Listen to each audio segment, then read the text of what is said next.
I mean, if I fight, once again, if I fight a guy 10 years younger than me, he don't have enough experience. If I fight somebody my age, he's too old. If I fight a guy moving up in weight class, he's too small. I'm always in a no-win situation. All I can do is go out there and keep kicking ass.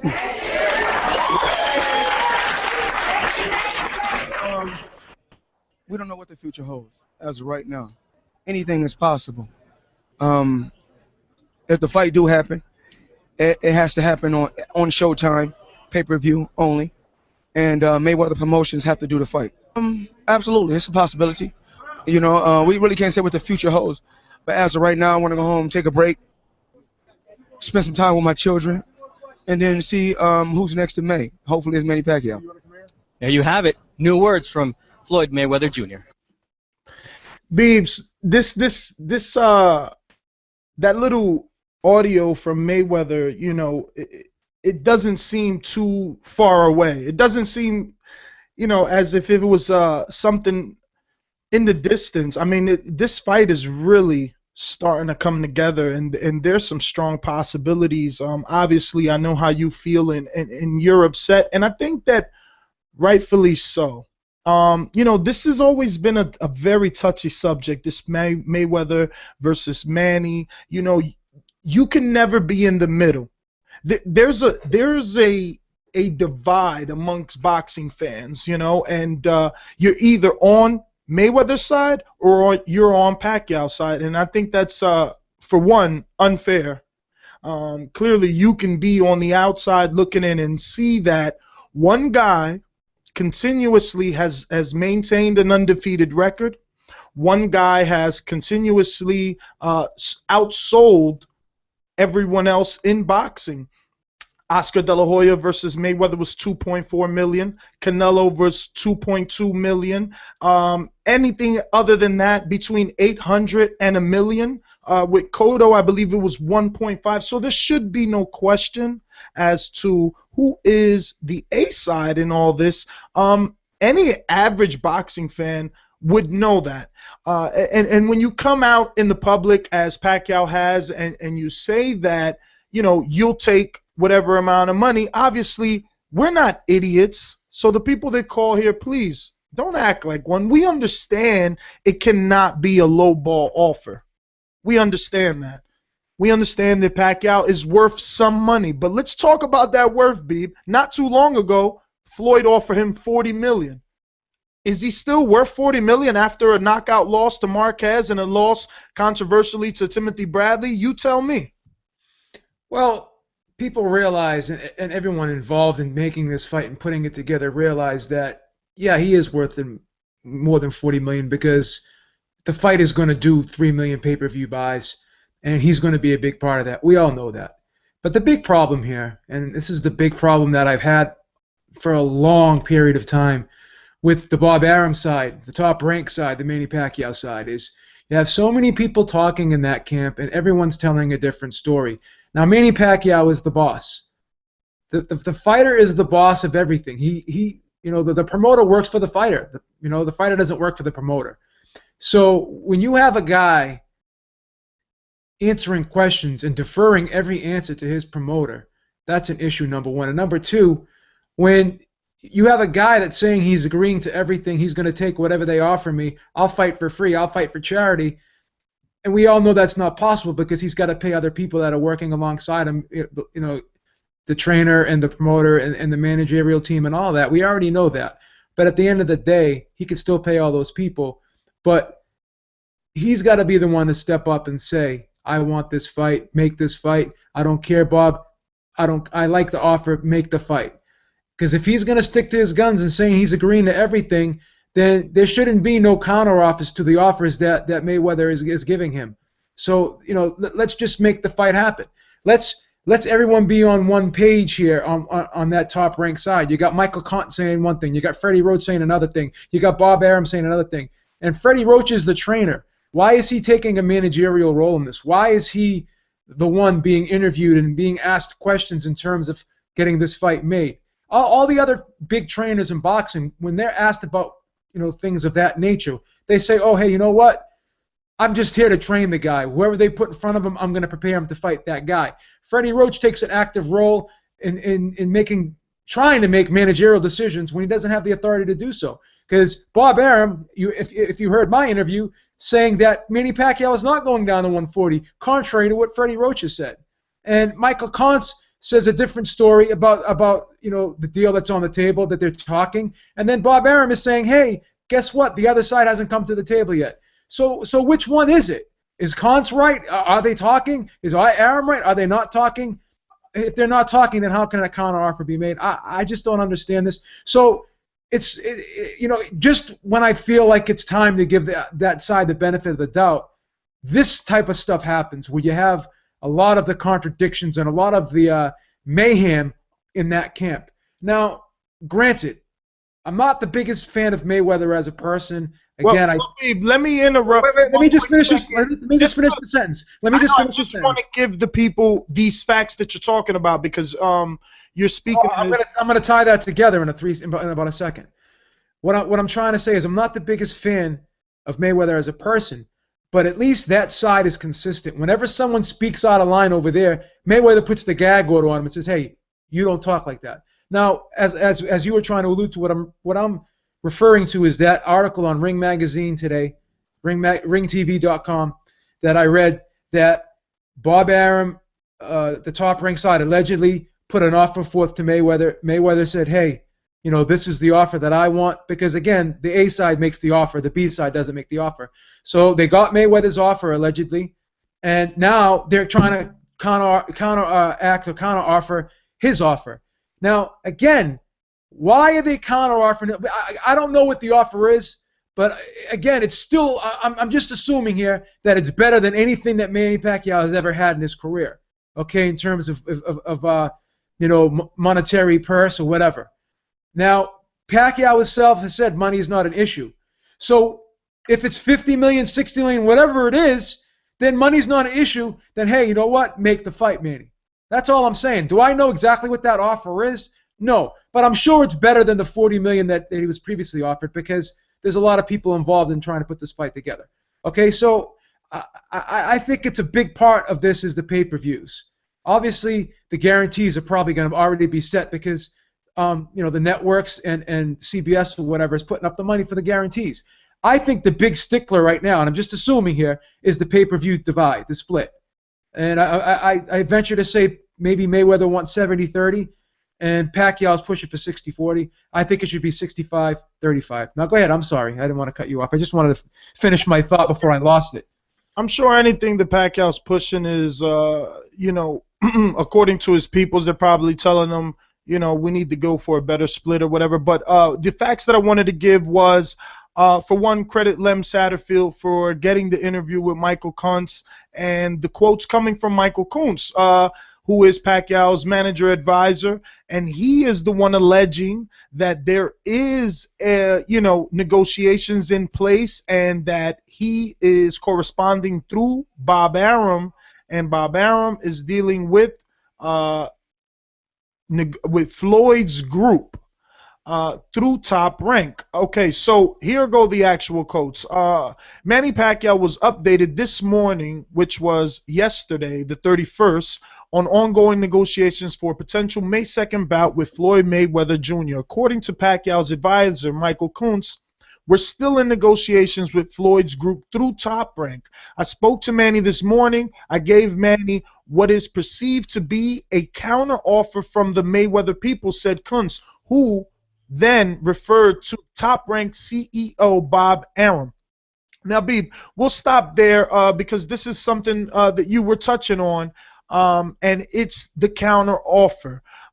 Again, and that's what I spoke about in the beginning. There's been one guy consistently doing what he was supposed to be doing at a world-class level, and there's another guy that, while he is world-class, has suffered some setbacks both in the ring and in pay-per-view numbers. Now, I know that you said earlier that this fight is still worth a lot of money, so Pacquiao is worth more than the original 40 million. But I kind of wanted to go back to that and say it sounds a bit unfair for him to be getting more than 40 million when he took a devastating knockout loss. And while he's made a pretty good comeback, if not beautiful comeback, that's kind of saying that a loss doesn't matter and Mayweather's undefeated record doesn't matter. Well, this is the problem. Again, I think the guarantees are set because the guarantees are being put up by CBS. Les Mun. I don't know how you pronounce that guy's name. Munez, I think his name's pronounced, or Munez. I think it's Moonves. Moonves. I apologize to Mr. Moonves because I don't know how to pronounce his name properly. But he's the guy putting up the majority of the money. I'm guessing. I can't say for sure, but he's the main man over at CBS. I guess Showtime and CBS are going to be the lead promoters in this. They're going to be the guys that are going to be very integral in putting this fight together. So they're going to be putting up the brunt of the money, so to speak. Okay, so they're the ones that are probably going to divvy up the guarantees, and I'm sure Mayweather's going to get upwards of 100 million or more, and Pacquiao maybe in the $60 million range. Okay, so $160 million up front. That whole the Dubai offer, whatever the hell it is, that 110 million for Mayweather and was 80 for Pacquiao. 120 and 80 because 120 and 80. Extra 10. Yeah. So maybe that was a little bit, over the top. Maybe that wasn't accurate. I'm sure it wasn't because they've made gross offers before and that have never come to fruition. So we know that, right? So maybe Pacquiao's getting, at the worst case scenario, maybe he's going to get 50. Mayweather gets 100. Okay. So that's fine. I mean, it's still going to be more than the 40. Because as you said, I think the $40 million offer before he lost and before he got knocked out was low to start with. So say he gets 50 million up front or 60 million up front. There's nothing wrong with that. So I think the big thing here is the back end, the pay-per-view. That's what I'm thinking. And again, Arum is the one. See, Pacquiao needs to step up and just tell Arum, I don't care. I want this fight. He has to be the one to grow a set of balls, and he's got to step up. This is one thing I can respect from the Mayweather side. Mayweather calls the shots. He gets what he wants. You see what I'm saying? No one's telling Mayweather what's going to happen. He's not saying, oh, well, it's up to my promoter. He'll say, hey, I'm going to go over it with my team, and we're going to talk about it. But at the end of the day, he's the one that makes the decision. Pacquiao has put too much confidence into his team, and he's the one that needs to step up because he's the one that needs to make the decisions for himself. He's got all these people talking for him. He needs to step up. And all those tweets that are going out, they're not even him tweeting. That's not him tweeting that stuff out. At least Mayweather's doing his own tweets. So you got one guy who's saying he wants the fight, but he's not showing that he wants the fight because he's got to step up. He's got to call him out. He's got to say, hey, stop ducking me. Stop being a coward. You know what I'm saying? You can't. You got to friggin' act like you really want this fight and stop saying it's up to my promoter and stop putting so much trust and so much confidence into Arum and Michael Koncz. You got to say, hey, you know what? Is that what they're offering me? I want it. Make the deal. Don't sit there and say, okay, well, I trust you. You do what you think is best for me. No, if you really want the fight, you need to say, hey, I want the fight. This deal's okay. Let's make the fight. And he's not doing that. And that's what's frustrating. Well, more from Michael Koncz. He says, we discussed it, and now I've given instruction to Bob to counter their counter. We've been going back and forth. Bob has been negotiating with the powers that be on Floyd's side for the past couple of weeks. There's been offers and counter offers. And a couple of days ago, Bob called me and gave me allegedly where Floyd's side is, and I discussed that with Manny 2 hours ago yesterday, obviously. So sounds like it was an ultimatum given at the end or a final offer? I mean, do they really have the leverage to keep counter-offering whatever Mayweather's throwing at them? Do they really have that leverage? If they say that they want the fight, like Paulie Malignaggi said, take the fight, beat him, and then you become the A side. They don't think they can win this fight. This is what I'm gathering from all this. They must not think they can win this fight. They must not think they can win it. If the way they're negotiating this fight, they must not think they can win the fight. That's what it sounds like to me. But yet this guy over the other side, Mr. Mayweather, is being called the coward. But these guys are negotiating like they don't think they can win. They're trying to get, like, Paulie made some great points in that interview that you had with him. They're trying to get all the money now because they don't know if there's going to be a rematch. You could force a rematch if you beat the guy. If you really think your man can win, okay? If you really think your man can win, then hey, put him in there, sign the contract. Then you're the A side next time.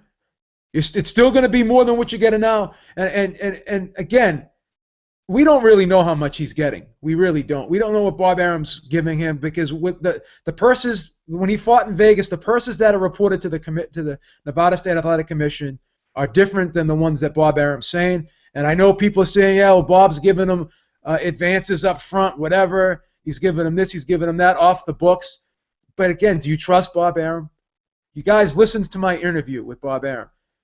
Listen closely to that interview where I asked him a question about a backup plan. Okay? He says, "Oh, why think about a backup plan when you're trying to negotiate a fight?" But then I asked him a question about Nonito Donaire, but he's got a backup plan for Nonito Donaire. So he basically contradicted himself right in the same interview.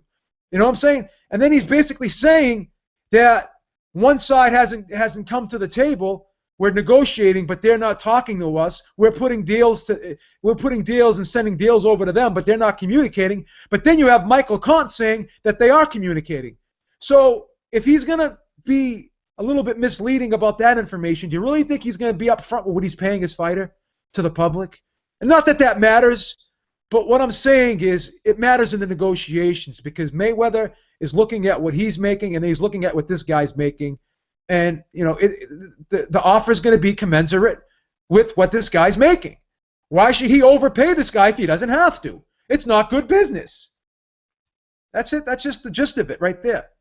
All right, so another couple of quick quotes before we get out to the phone line, 646-478-3068. I see you guys in the chat. You want to talk Rigondeaux. I'm glad. I'm super excited that you guys want to speak about Rigondeaux. You know, so many of you that have been brainwashed by the powers that be that this man isn't exciting. And he went on last night and put on, well, early yesterday morning and put on a really exciting fight. I know some people are criticizing for a level of opposition, but, you know, I think that this guy being like 2 weight classes bigger than him and being at least what seemed to be a foot bigger, but they're going at 6 inches taller than Rigondeaux.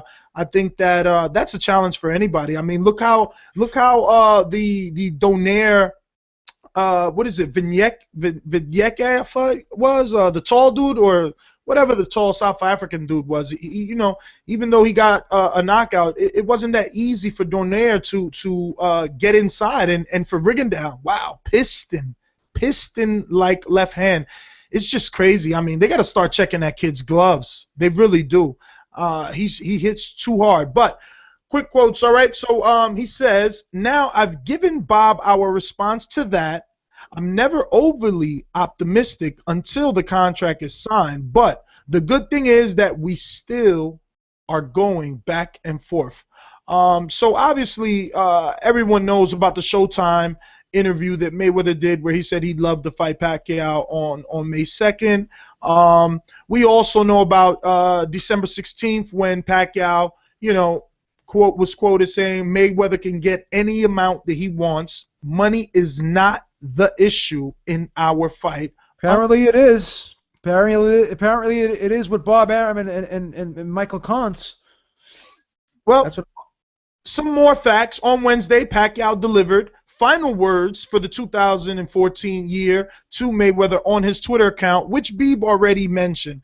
Pacquiao could barely, hold down fluent, because I don't want you guys that love Pacquiao killing me in the chat and crucifying me, right? So he could not hold a fluent conversation, let alone text, the way that these texts are coming off. Is he getting some help? Could he be getting some help in him actually typing it up? I don't know. Maybe. If you want to believe that. I doubt it.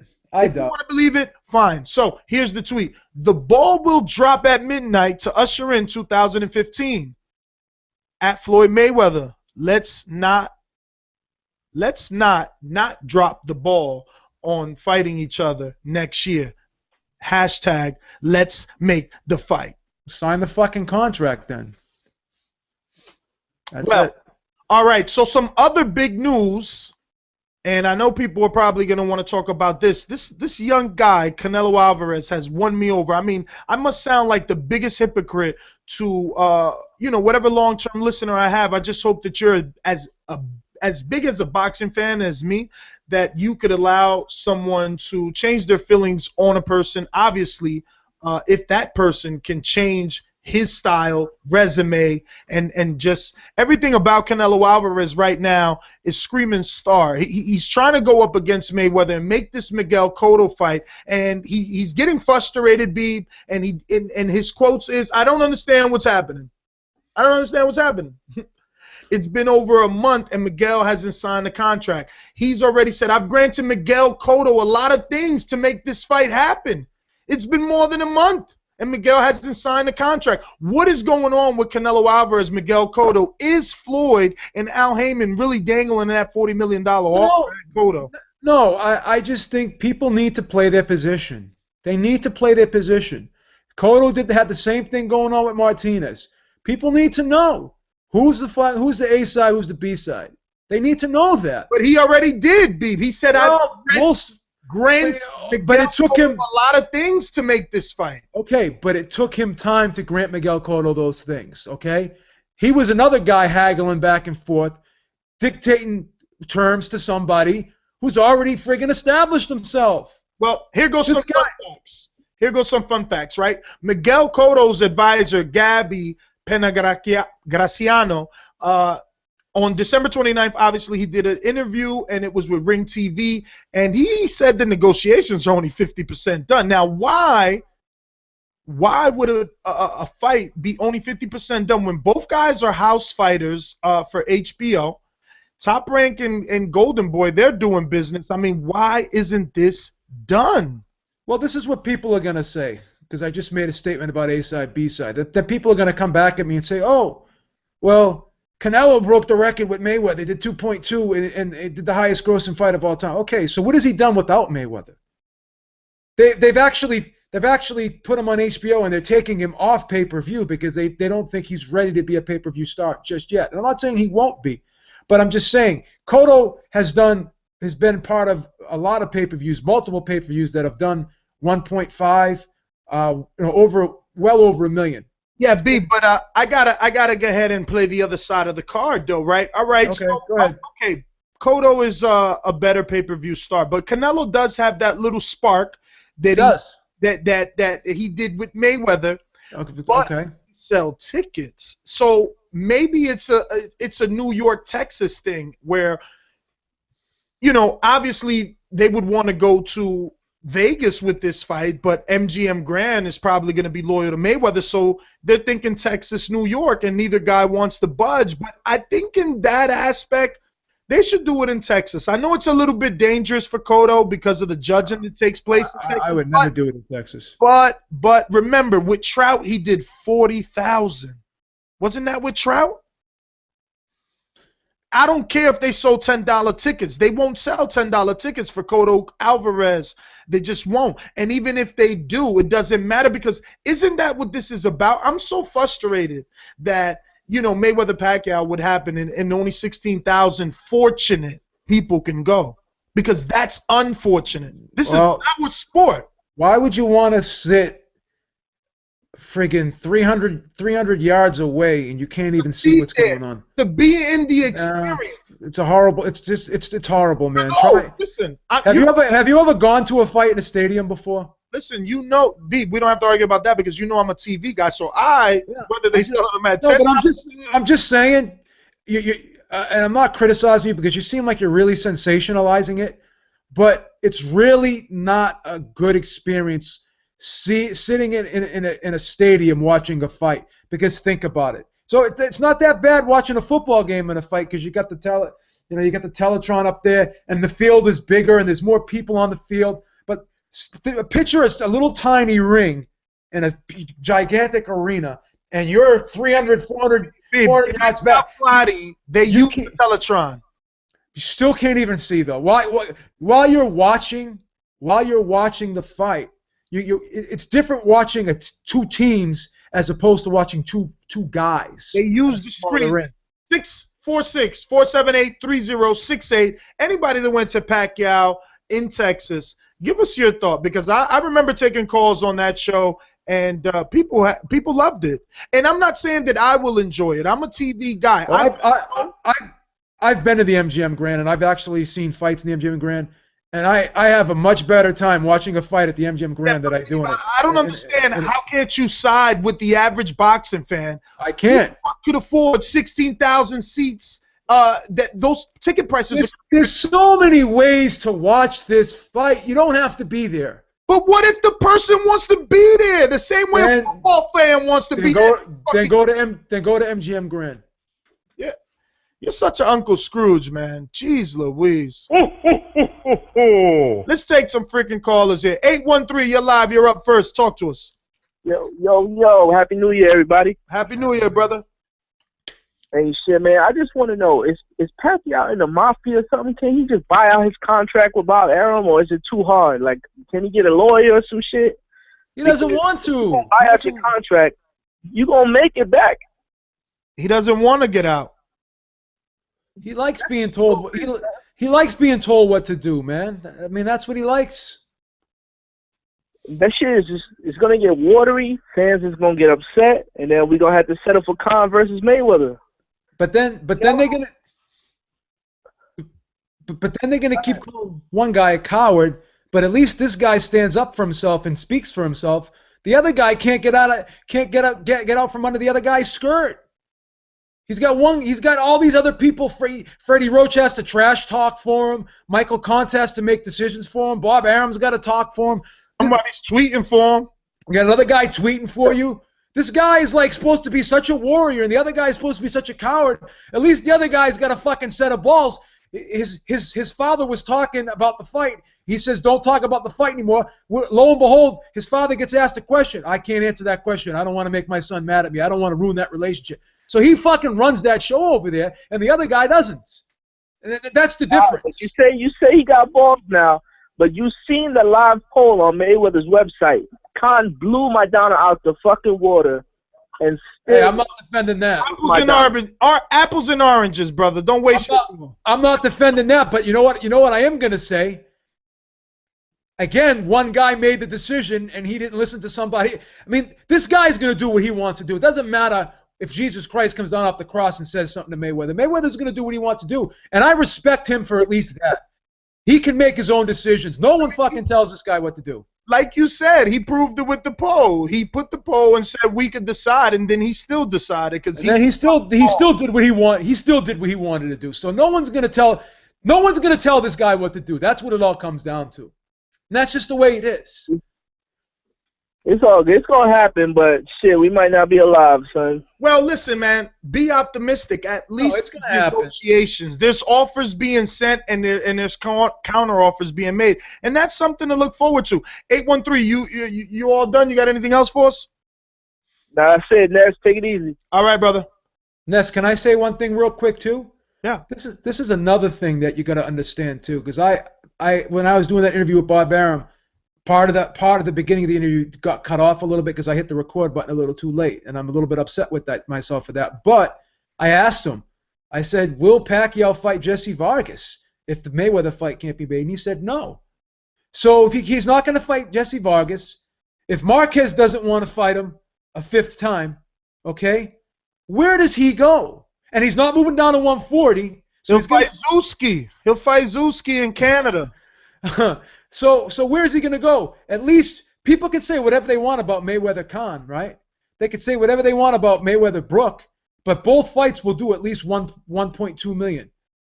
Pacquiao will probably, he can't fight anybody. If he's not going to, who can Pacquiao fight next? Pacquiao needs this fight more than Mayweather needs this fight. So there should not be counter offers. Sign the fucking contract, Pacquiao. Sign it. All right, let's just jump out back to the street. Stuart Little, what's up, brother? Talk to us. You're live. What's happening, boys? What's happening? Happy New Year. Happy New Year to you. We made it, baby. We made it. Yeah, man. I mean, yeah, I've just had my operation. I'm feeling better now, ready to go for the boxing 2015. Been watching a few of the videos, and yeah, it's been comical this week. Some of the rumours coming out. I mean, boxing has become it's become a haven for divas, isn't it? You know what I mean? I mean, Mariah Carey and Whitney Houston would be proud of these boxers. I mean, you know, it's just all bitches. I'm clueless to what's going on there. I mean, I've heard negotiations have changed again.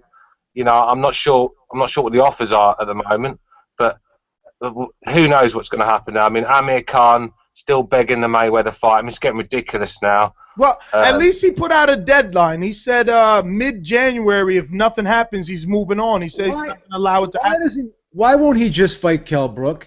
Why won't he just fight him? It's just getting ridiculous. It's embarrassing. It's embarrassing the way he's chasing Mayweather. Come on, guys. Come on. He's doing the same thing Bradley did. Instead of fighting Khan back then, he waited, and he got the Pacquiao fight. He's doing what Khan attempted to do when he didn't fight Devin Alexander, thinking he would get the Mayweather fight. Everybody waits for the big fight. I understand that, but he's already been strung along. He's already been strung along. He's already been strung along one time. Why would he wait along? That's why he's dropping a deadline. Did he not drop a deadline? He shouldn't even have fucking thought of the fight in the first place, because the guy already said he doesn't want to fight him. Well, let's not forget they got the same advisor, so he could be getting fed something. All right. I mean, I don't think this dude would have pulled out of a Devin Alexander fight if he didn't think he was going to get the fight. Remember, he signed to Heyman that time when that happened, so obviously he thought he was getting the fight. Yeah, but you can't put all your eggs in one basket. You can't why wouldn't you? Why career. wouldn't you when it would be the biggest fight of your career? Because he looks like a fucking groupie chasing this guy, like a fucking jealous girlfriend. The guy doesn't want to fucking go out with you. So yeah, it's like a girl. It's like a girl getting fucked. It's like a one-night stand, and then the girl keeps coming back. Okay, but at the same time, he still managed to make himself a top name at 147. And he's still not going to get the Mayweather fight. Possibly not, but he's in a better place than other people because he's in talks of a possible Mayweather fight. He needs to fight Kell Brook, at least get a world title like Maidana had a world title. Brook needs him the way Golovkin. They need each other. They need each other. Brook needs him the way Golovkin. They need each other. They both need each other. Right. How the fuck are you gonna demand anything if you're not even a champion? How the fuck are you gonna push a fight when nobody knows you outside of fucking Sheffield? Who, Kell Brook? At the end of the day, yeah, there's a fight there waiting for. Nobody knows who Khan is either outside of fucking Bolton. Get the fuck. Khan's international. Go to work and ask people who friggin' Amir Khan is.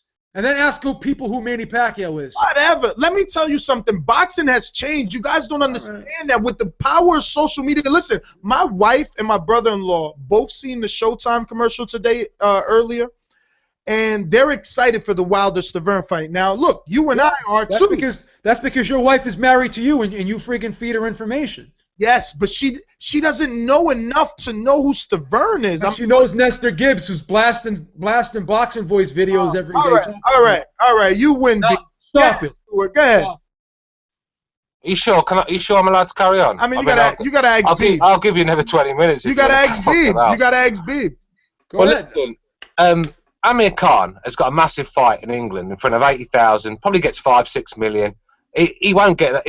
He'd be lucky to get that against Floyd. You know what? You know he should take the Kell Brook fight. He beats Kell Brook, and the Mayweather fight's there for him on a plate because the whole world would be calling for it. But right now, he's wasting his career chasing a man that's not going to fight him. Manny Pacquiao, I mean, I'm a Pacquiao fan. He needs to grow a set of bollocks and just fuck Bob Arum off and just get this fight on. I mean, just sits there nodding his head like fucking Forrest Gump. I've had enough of it. You know what I mean? Now you're starting to see the picture. Yeah, because like I said, we all know Floyd's a pussy. I'm not going to let him get away with it. Don't you worry about that. But Manny Pacquiao has had the chance to corner this pussy, and he just sits there nodding his head, waiting for Uncle Bob to fucking tell him what to do. And it's about time for a backbone. Can I ask you a question? Can I ask you a question? Again, you called him a pussy, and that's fine. Because I mean, again, I'm not going to defend the guy because allegedly he's done things that I don't agree with, and there's enough. Any man that knocks his wife out. Again, that's what I'm going to say. There's enough circumstantial evidence against the guy where you have to say, hey, something's not right here. But I'm going to leave that one alone.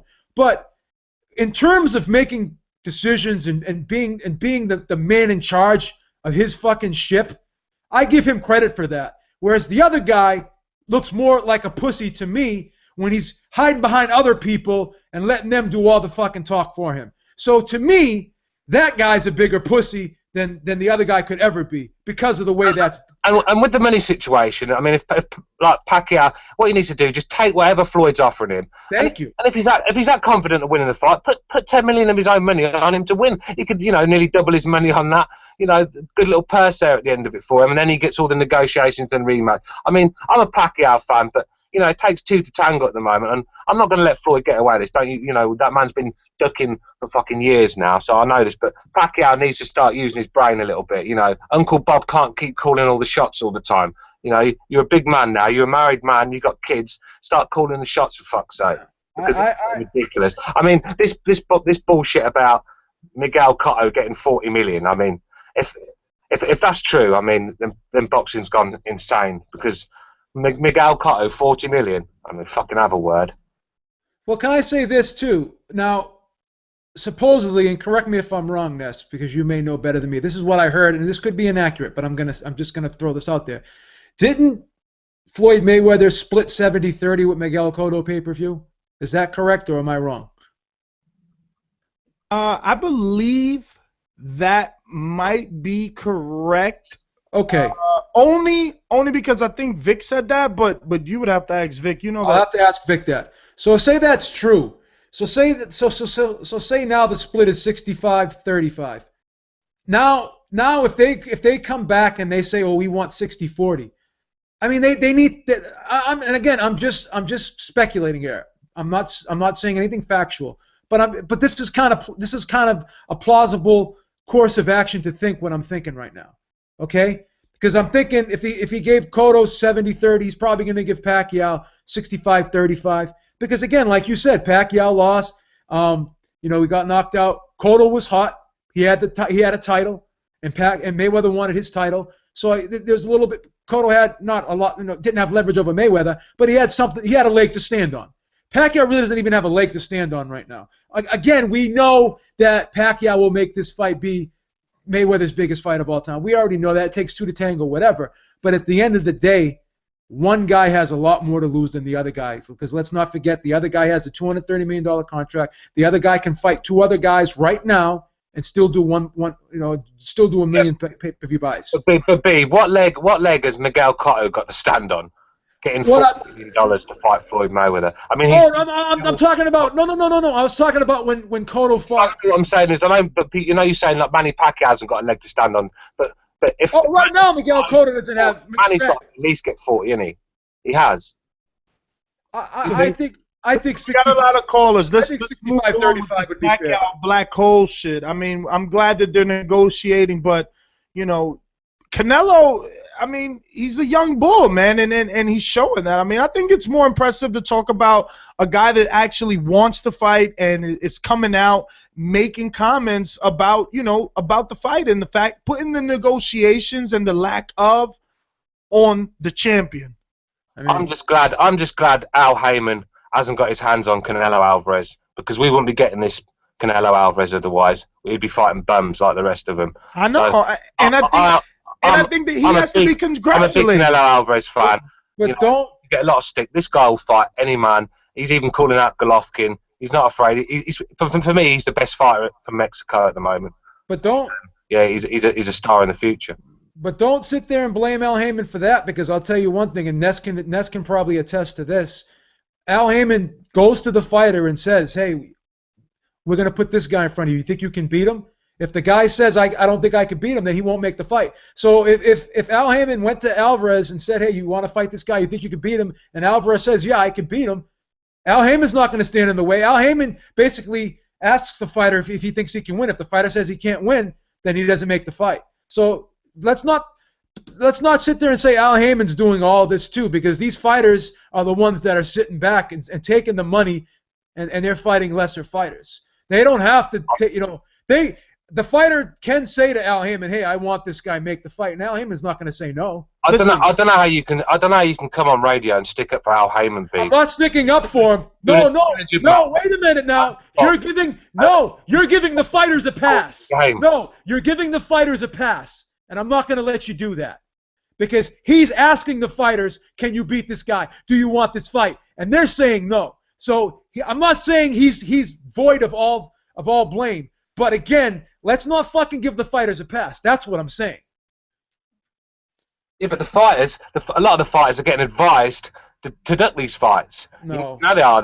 It's clear that Al Heyman told me to. So if Peter Quillen said I wanted to, told me to throw my belt in the bin. Al Heyman told me to turn down $2 million. So again, Al Heyman told me to do this. Again, the advisor works for you. You don't work for the advisor. Okay. So when you go and get a 401, get an IRA, and you have a financial advisor, and he tells you something that you don't agree with, do you go along with it? You have the ability to say, no, I don't want to invest my money here. I don't want to invest my money there. The fighter has the ability to say, Al, I want this, I want that. Not to mention, Stuart, that whatever Heyman told Peter Quillen to make him not take that Matt Korobov fight, he had to assess it. He had to take it back to his wife or whoever he confides in and value both and see which one is the better way to go. And obviously he chose the Heyman route. You can't blame Heyman. Al Heyman is, he's got skill. He's brainwashed every one of his fighters to listen to everything he says. Okay, so if you allow yourself to be brainwashed, you call it a brainwash, but he's turned Malignaggi into a monster. Yeah, but you call it a brainwash, and he calls it a blueprint. Because if you follow his blueprint, all his fighters are rich. Listen, let me get to some other callers, because you, Stuart, and B will be here forever. But there's guys out here holding on, man. We got to get to them. 559, you're live. Who's this? Yeah, this is Jay from Cali. How's it going? What's up, brother? All right. First of all, about the tweeting, Mayweather doesn't tweet himself either, though. Sometimes he does. You can tell he does. You can tell he does. He does. His tweets. So when he's tweeting out the Fight Hype articles that he just did interviews with, that's not him doing that? Come on, man. Stop it. No. Listen, hey, Stop it. There's been interviews where he said himself, like, yo, I don't tweet. Sometimes he does, though. Sometimes he does. He showed pictures of him tweeting before. I mean, he does tweet. I'm not saying he runs that account 100% of the time. Just like me and Ness have accounts that we run together, and Ness isn't doing it all, and I'm not doing it all. But we do our own stuff. You see what I'm saying? We don't have some freaking guy because we can speak English, so we know how to tweet. This other guy can't tweet, and I'm not being disrespectful. He can't tweet. At least Mayweather does tweet occasionally. Mayweather does tweet out a lot of things himself. You gonna tell me he ain't the one that tweeted the picture of Miss Jackson? Come on, man. Come on, man. He did he does tweet. Mayweather does tweet. Trust me. All right. Well, I was gonna say about the Cotto thing. Mayweather did contact him, but I don't think he was contacting to fight him. He just tried to stall the fight with Canelo because they're going for the mid-second date, and it's working. Because right now, Canelo's getting upset. He's like, yo, we already agreed. But that's why Mayweather contacted, their side, because they're trying to stall him out. they're trying to wait him out, and they're trying to get that Pacquiao fight at May 2nd. I know. Listen, people keep thinking that this fucking $40 million shit is a rumor. No, even no, no, Beeb, even Beeb. No. Even if you're not talking about that, I'm talking about it. I believe it's more than a rumor. There was a rumor, right, that they were gonna give what was it, $2 million or $20 million to Chavez? Remember the Heyman rumor? You can find it on our site. 40. There was a rumor that he was out to get Chavez, and everybody's like, "Oh, that's fake. Yeah, we ain't gonna sign Chavez. Where the fuck is he at with Chavez?" This is what happens. This is what I think happened. I think that that Heyman or the Mayweather camp floated that rumor out there, just to show Canelo Alvarez, hey. No rumor, man, no rumor. Probably the offer has been inflated, but there was an offer. It's no rumor, man. All right. You could be. Hey, listen. You could be right. I don't know. I'm not going to argue that. I don't know. It can't be $40 million though, because if he's getting 40, and then that means Mayweather would have to get at least 60, 65 million. It's not going to add up. So you got to. Yeah, but you don't know. You don't know what they do. You don't know what they do. Listen, you don't know what they do to make up for that. What if they got outside sponsorship to take care of Cotto's offers? Man. What? Man, stop playing with it. What? Stop, man. What Yo, you must be out the loop, bro. You don't know how shit gets generated if you don't know. What about a site fee, my friend? What about a site fee? What if the Barclays Center said, "We'll give you guys $80 million to fight here"? The promoter pays the fighter through spot, not out of his own pocket, dude. Not out of his own pocket. You think Bob Arum has a fucking? Stop falling for that shit, though. Yo, do you think falling for what? Where do you think this money comes from, bro? Does he think that? Do you understand how it works, Underground railroad that leads to Fort Dix? What you think? You think the promoters are paying these dudes out their pockets, man? Are you serious? You don't think that, do you? The promoters paying it. I mean, they get a lot of the money off pay-per-view. No. That's not where all the money comes from, bro. Listen, the television network themselves pay for these fights. When Andre Ward gets $2.5 million to fight, I don't even know who the hell he just fought, or not just. All right, well, that was HBO. So if HBO and Showtime both want to make this fight, let's not forget they both are involved. Why wouldn't they? Because they know they're the ones that are going to sell the pay-per-view. Remember, they sell it. All the promoter does is take the money. That'll be straight Showtime. Well, another thing, man. Whoa. Cotto is an HBO fighter, but he's on a fight-by-fight. You're absolutely right. No. He is HBO. I just read an article. Listen, he is. Where's he been fighting at? I understand that there's no long-term commitment. Cotto is able to do whatever he wants. Cotto's not fighting on Showtime pay-per-view when he fights Alvarez. You kidding me? Is that what you think's gonna happen? No. He's talking about Floyd Cotto. Oh. It doesn't matter. Even if it was only Showtime, the beauty about that is Showtime already showed that they pay for big fights. They pay for it. And, I meant to call last week, but Beebs, you said this is off topic, but you said Mayweather was a 3-1 underdog against Diego Corrales. You said that, right? Did I say that? Yeah, I did. Was I wrong? Yeah, he wasn't 3-1, man. That was even odds, and actually Mayweather was a slight favorite. That fight opened. When that fight opened up, he was the underdog, bro. He was underdog, but it was close to even everywhere, and then come fight time. You're right. You're exactly right. Come fight time, the odds did narrow. I won't deny that. They did narrow. Take care of them. You are right. He's right. They narrowed. To our first show of the new year. We truly appreciate all of you guys. 267, you're live on the Boxing Voice. What's going on? Hey, what's going on? What's up, everybody? Happy New Year. Happy New Year. From Philadelphia. Weighing in on the situation. For starters, I felt like pretty much everything. A lot of people touched on a lot of emphasis and a lot of good points here.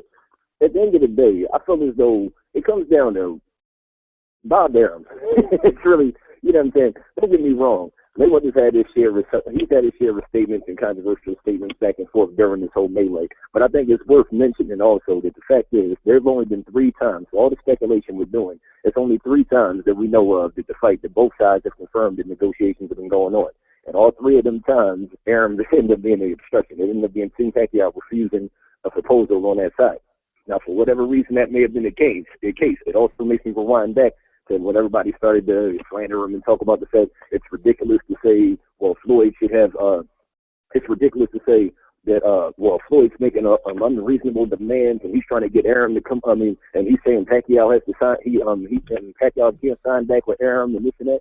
And we look at that right now, but now everybody's sitting there and we're complaining on the opposite fashion because we're starting to see more and more who's becoming a little bit of an instruction in the matter. It's terms of the negotiations. As far as counteroffers, I really don't understand that just because of the fact it's actually coming out of 2 different parts.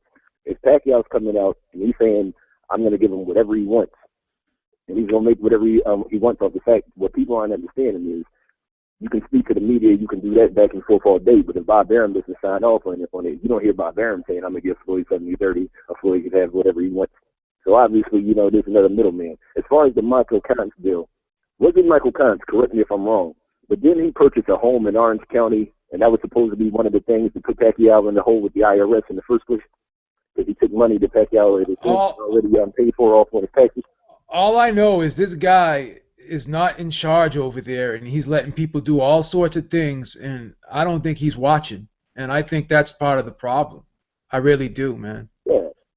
And if you're the fighter, you're supposed to be the boss. You're not supposed to let all these other people run you like the way he let. And this I hate to keep sounding redundant, and I apologize for interrupting you, but it's just so aggravating seeing one guy get called a pussy when the other guy's the one that acting like the pussy, not opening his mouth and standing up for himself and letting everybody talk for him. Right. I mean, tell me who's the pussy? Who can you respect more? The guy that opens his mouth and runs shit, or the other guy that fucking hides behind people? I don't. The man that keeps quiet and don't hit his wife. Like, just to clear the air on that and everything, I've always disagreed with the notion everybody has where, Mayweather handpicks opponents and his whole career and his unbeaten record is a reflection of that and everything. All of this generally started around the time that Bob Arum started slandering him when he left Top Rank to begin with. You remember, every fighter that he was accused of ducking to begin with happened to be a Top Rank fighter because he refused to do business with Arum. Everyone was Margarito, it was Cotto, it was Clyde. There's only 2 guys he should have fought that he didn't fight. Margarito and friggin' Kostrzew. Those are only 2 guys he didn't fight. I mean, he ended up fighting Cotto, he ended up fighting Mosley, and then people can say, oh, Paul Williams. Nobody fought Paul Williams. Paul Williams was fucking 6'3", had an 82-inch reach. He had no business even fighting in the fucking welterweight division. Mosley didn't fight him. Pacquiao didn't fight him. No one fought him except for Margarito. So the way Bob Arum's obstructing this fight right now, what makes anybody think that Margarito or Cotto fight would have happened back then if Floyd would have took him up on it? Okay, but why is Pacquiao letting Arum do what he's doing? Why doesn't Pacquiao step in and say, hey, Arum, get out the way, make the fight happen? I agree with that, Pete. I agree with that. That's why I think he's a pussy. And you want to call the other guy a wife beater, that's fine. The other guy could be a wife beater. I'm not saying he's not. But one thing the other guy... This guy's ducked and cherry-picked his way for years. Come on, Babe. Who did Pacquiao fight that was so great? He even picks the gloves for him. Even makes him wear these fucking inflexible fucking boxing gloves. That's the way the game is played, Stuart. I keep telling you, he didn't invent it. I keep telling you, Stuart, he didn't invent that. Everybody does that. Some big news when it was Floyd because he's already demonized. De La Hoya chose all type of gloves. Pacquiao chose gloves. All type of fighters have been it. Like that's nothing exclusive. That comes to the territory. Floyd's making him change whole brand. It's no different from like football. It's no different from like the NFL. When you're the number 1 seed, you get a first round bye. You get home field advantage. You get the table tilted in your favor because you earn that position. So therefore, anybody who's going to knock you off that throne has to play it on your terms. I mean, exactly. Anybody that has leverage, anybody that has leverage is going to use their leverage. Let's not play stupid here, man. Come on, man. That's the simplest way of putting it, man. It's very simple. 90-10 split. We're talking about 60-40 and 70-30. Do you remember when Lennox Lewis tried to get a 90-10 split for the Riddick Bowe fight? Yep. And Yeah, Riddick Bowe threw those titles in the trash, and we never got that fight, so we need to stop complaining. Listen, let me get to some other callers, brother. Thanks for calling in, as always, man. We appreciate it. 2015, bringing you guys shows right on the first day of the new year. That's awesome. 609, you're live on the Boxing Voice. Who's this? Hey, this is Perfect P234, fourth time caller. No intro needed. I want to say Happy New Year to all you guys, and I wanted to also say I wanted to thank you guys for all of the spontaneous shows you guys did over the last few weeks, man. It's been a wonder for me, actually, because I listen to you guys on YouTube while I'm at work in the office, and it's been excellent. I've been calling the last few weeks, but I've always called a little late and then never got to get through. But I wanted to thank you guys, and also be great interview on ESPN and great interview with Bob Arum. Wanted to touch on a little bit of the thank you, brother. Thank you. Mayweather Pacquiao situation. I think think you guys are on the right track with what you're saying. You know, the way that Manny Pacquiao is talking, I think fans shouldn't be trying to negotiate on behalf of Manny Pacquiao, saying he deserves this, he deserves that. If he's saying he'll take whatever he'll get, you know, we need to hold him to that standard. Why is there all of this back and forth if he's willing to, you know, take whatever is offered? So I don't see why the back and forth is necessary. As far as the Cotto-Canelo situation, I think Cotto realizes that what Golden Boy and them are trying to do is sort of a power play, and if he goes ahead and signs the May 5th date without the pack, and then the Mayweather Pacquiao gets signed, you know, either way, like if they fight in April or something, it would affect their numbers, because if everybody spends, say, $100 on pay-per-view, you know, 2 weeks before the Cotto fight, how many people are going to buy the Cotto-Canelo fight in May? You know what I mean? So it's kind of like a catch-22 situation. I don't know, man. I don't know. I got to disagree with that one. I think they could get it off. I think they could get it off if they jumped in there right before May 2nd and did it in April somewhere. I think they could get it off. You know why they should do it in June? You know why they should do it in June? Because they'd have so much momentum off of that Mayweather-Pacquiao fight that people would be like so excited about boxing. Then they get another big fight right after that. Then that would be great, man. They could just ride the wave. Yeah. Unless that fight ends like, in some freaking controversy. No, that fight's gonna be awesome, dude. That's gonna be awesome. That fight. Yeah, I think because when Cotto fought Martinez last year, Puerto Rican Day weekend, I was at my buddy's house, Puerto Rican. The whole house was crazy, man. It was a great environment, you know. And I think like since he's the A side, like he should have that on his day. But I mean, the May Day wouldn't be bad for a Cotto-Canelo fight either, except that they're trying to get the Mayweather Pacquiao. Mayweather Pacquiao fight. Yeah, going, so I don't think it's a question of days. I think it's a question of venues, because while Cotto does merit June after the Puerto Rican Day parade, he just isn't going to sell as many tickets as they would in Texas. I don't know, Nestor. Dude, he did 40,000. Stadiums in Texas are bigger. He did 40,000, and you can't even remember against who. So imagine versus Cotto. Trout. It was Austin Trout, and let's be real, that is quite good going, because Austin Trout brings 0 to the table. So, you know, sell 40,000 seats in the stadium is good going against Austin Trout. How many is the Garden? How many is the Garden? Because they always say, "Oh, Cotto sold out the Garden," but isn't the Garden like 30,000? No, I thought it was only 16,000. That's what I thought it was. No, the Garden's like 30,000, man. And every time Cotto fights there, it's somewhere between 13 and 16, not 30. So I don't know what the fuck is. Why? They scale the seats back, or what do they do? I don't know, but Google it. Let's just get. I'll have to find out. I don't think it's 30 anymore, B. I don't know. I don't know. Let's find out if it's 16 or 30. Because if it's 16, then do it in Vegas. You could get 16 in Vegas, and it already attracts a lot of. It could be like 20 and change. I don't think it's 30. It's like 20 and change. I mean, listen, when you're fighting on this level, that magnitude, I have to find that out. There has to be some concessions, and neutral territory is fair. I understand if Cotto doesn't want to go to Texas. They should do it. They should do it in Vegas. Do it at the MGM Grand, man. Do it at the MGM Grand. I love the MGM but Grand. Then hence the Mayweather issue.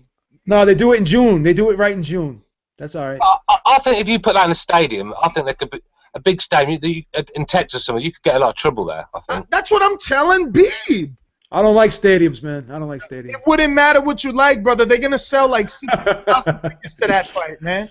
Hey, listen, it doesn't matter what I like. It matters what the people want. Pacquiao fought Clottey, and I think he did somewhere like 43, right? Or that was in Dallas. That was in Dallas. This would be like in San Antonio, yeah.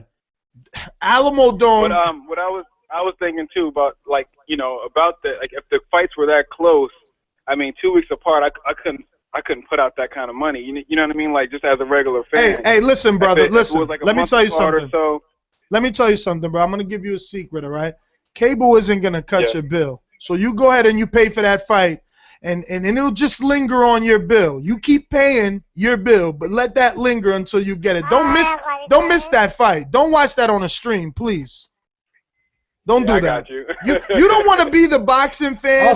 I'll send you. I'll buy the pay-per-view for you. You don't want to be the boxing fan that missed Canelo Cotto because you were saving for Mayweather Pacquiao. Like, you don't want to do that.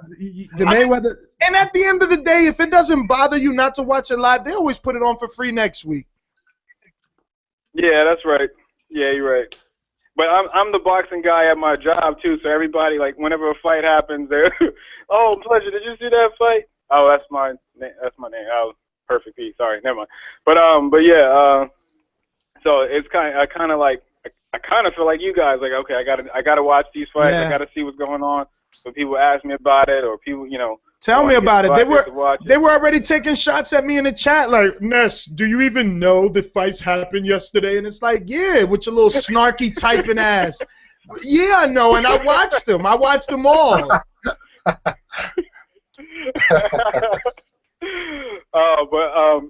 actually didn't know that Rigo fought late yesterday. I missed oh that man, one, so it was such a good fight. It at work, but it was a good fight, but there was flaws. There was flaws, just like I've been telling you for a long time, Nez. Listen, Amir Khan.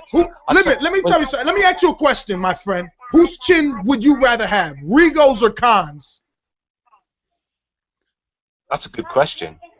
No, it's not, because one guy gets knocked down and doesn't get knocked out. One guy gets knocked down and knocks people out. One guy gets knocked down and gains. Why are you comparing a fucking 122-pounder to a 147-pounder? That is hard to do. Well, because the 147-pounder has a chin like a baby. Okay, has a 147-pounder? Wait a minute, has a 147-pounder ever got knocked out at 147? Quick out, mate, because they're not that Japanese boy. If they get Rigo hurt, mate, it's night Rigo. Remember? Yeah, but right. Stuart, ask him. Dude, ask him. Back in the beanstalk in the ring with him. Wait a minute. Wait a minute. Guy, fucking the Tin Man had more head movement than him when he trained. But when has Khan got knocked out at 100? Oh, let me jump in real quick, please. When has Khan gotten knocked out at 147 pounds? Beeb. He's not fought a big punch here. Come on, don't get carried away here, Beeb. He's fought. He is a new man at 147. Mark my words. Beeb, what does that matter? When has Rigo fought someone his size? I don't know. Never.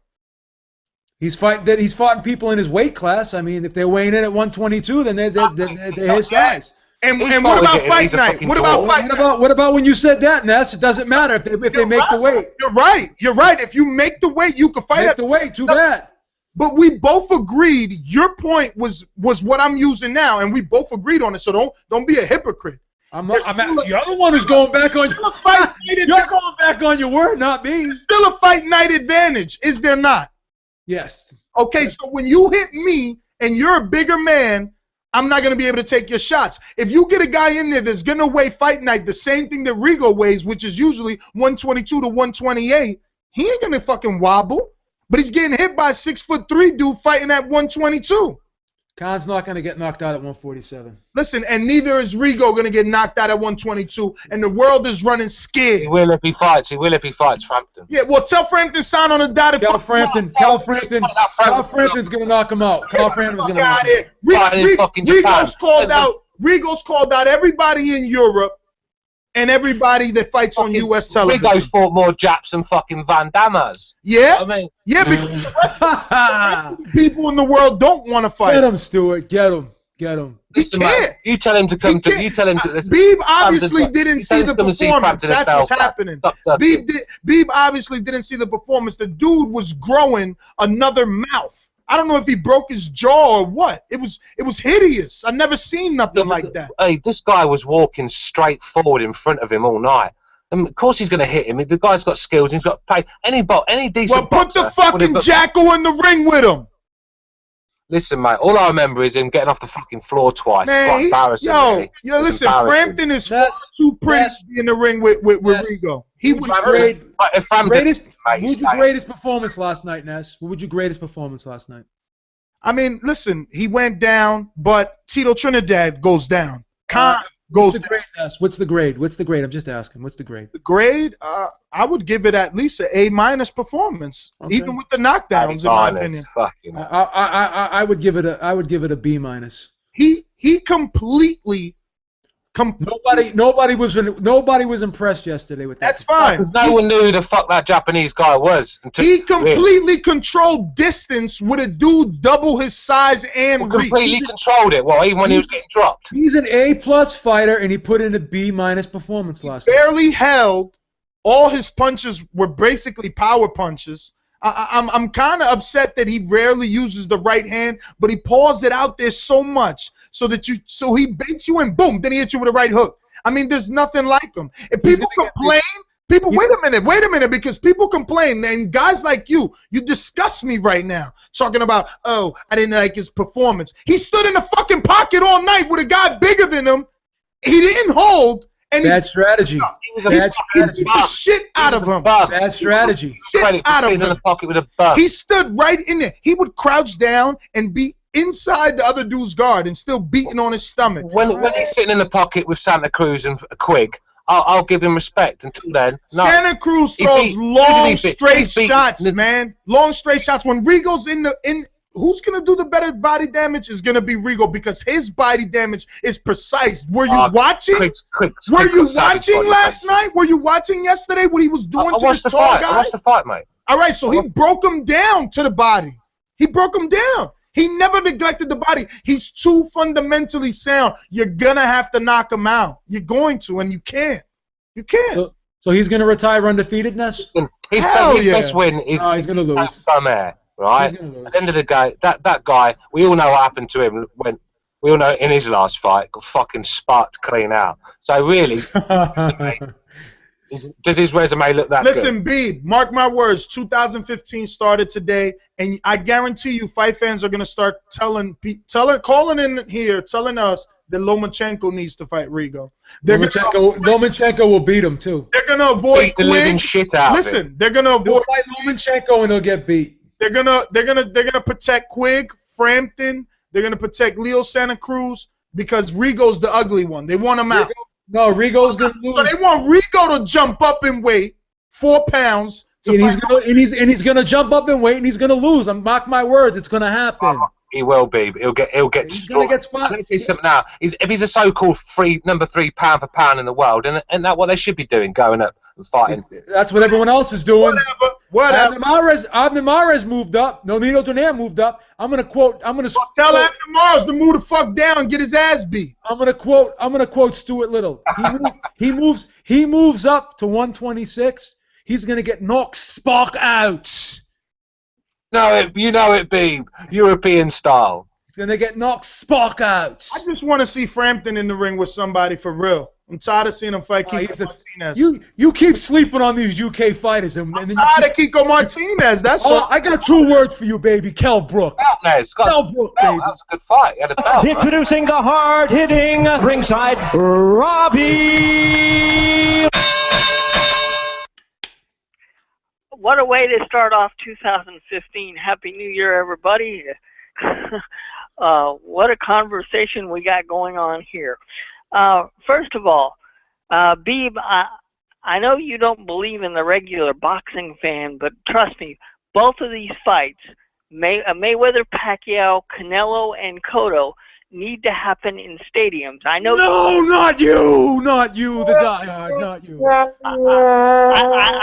I know you don't like that, but people are going to want to go go to both of these fights, and the attendance in the Garden is anywhere between 18 and 20,000 because they use the same arena for Hey, Robbie, basketball. I think Beeb's Google is running slow because he was supposed to Google that a bunch of hours ago. I'm too busy talking. You can't silence the Beeb for Google. For basketball and hockey, so the maximum it can seat, I believe, is 20,000. Isn't it 22? No. Well, it might be for basketball. They have different configurations when they switch the. Well, boxing, the ring's small. They add more seats on the floor, though. They add more seats on the floor for boxing, though. So, well, it could be 22, but I know it's not far over 20. There's no way they'll. Yeah. No, it's not. It's not. It can't compete with a stadium in terms of capacity. I know that. That's right. So that's a no-brainer then. And you wanted to know how many were for Pacquiao-Clottey. That was over 50,000 because that took place in Dallas. Well, there you go. Again, being proven wrong, but it's okay. Well, I didn't question capacity. No, you question where the fight should be. I'm wrong because I'm stating an opinion because I like arenas better than stadiums. Absolutely. So if we go to the ice cream parlor, I tell you chocolate's better than vanilla because I like it. I'm wrong. Jose, forgive Beeb. He's so rude. No, Happy New Year. You know what, man? Maybe this is going to be a new year for me, man. I'm going to start off by agreeing with Beeb, man. I'm a guy who likes to go to fights. I don't want to watch a fight in a shit stadium, man. No way. Thank you very much. Yeah. It's fan-friendly. You know what? If you don't got the money to go and watch a stadium, it's going to be better. I hung up on you, Jose. You know what? It's true, man. You're not going to pay all that. You can't see anything in a stadium when you're sitting in nosebleed seats. It's a waste of money. You're better off watching it at home. Beeb, stop interrupting. Second of all, Ness, you know what? You know, when you get on your knees, man, you're at the perfect height for Regan now to kiss him on the mouth. That guy's on the mouth. Like, hold hands. Give a fuck about your feelings. Stop cutting people off. And you accusing me of interrupting. He got knocked down 2 times by a bum, man. So, you know what? You should see that guy.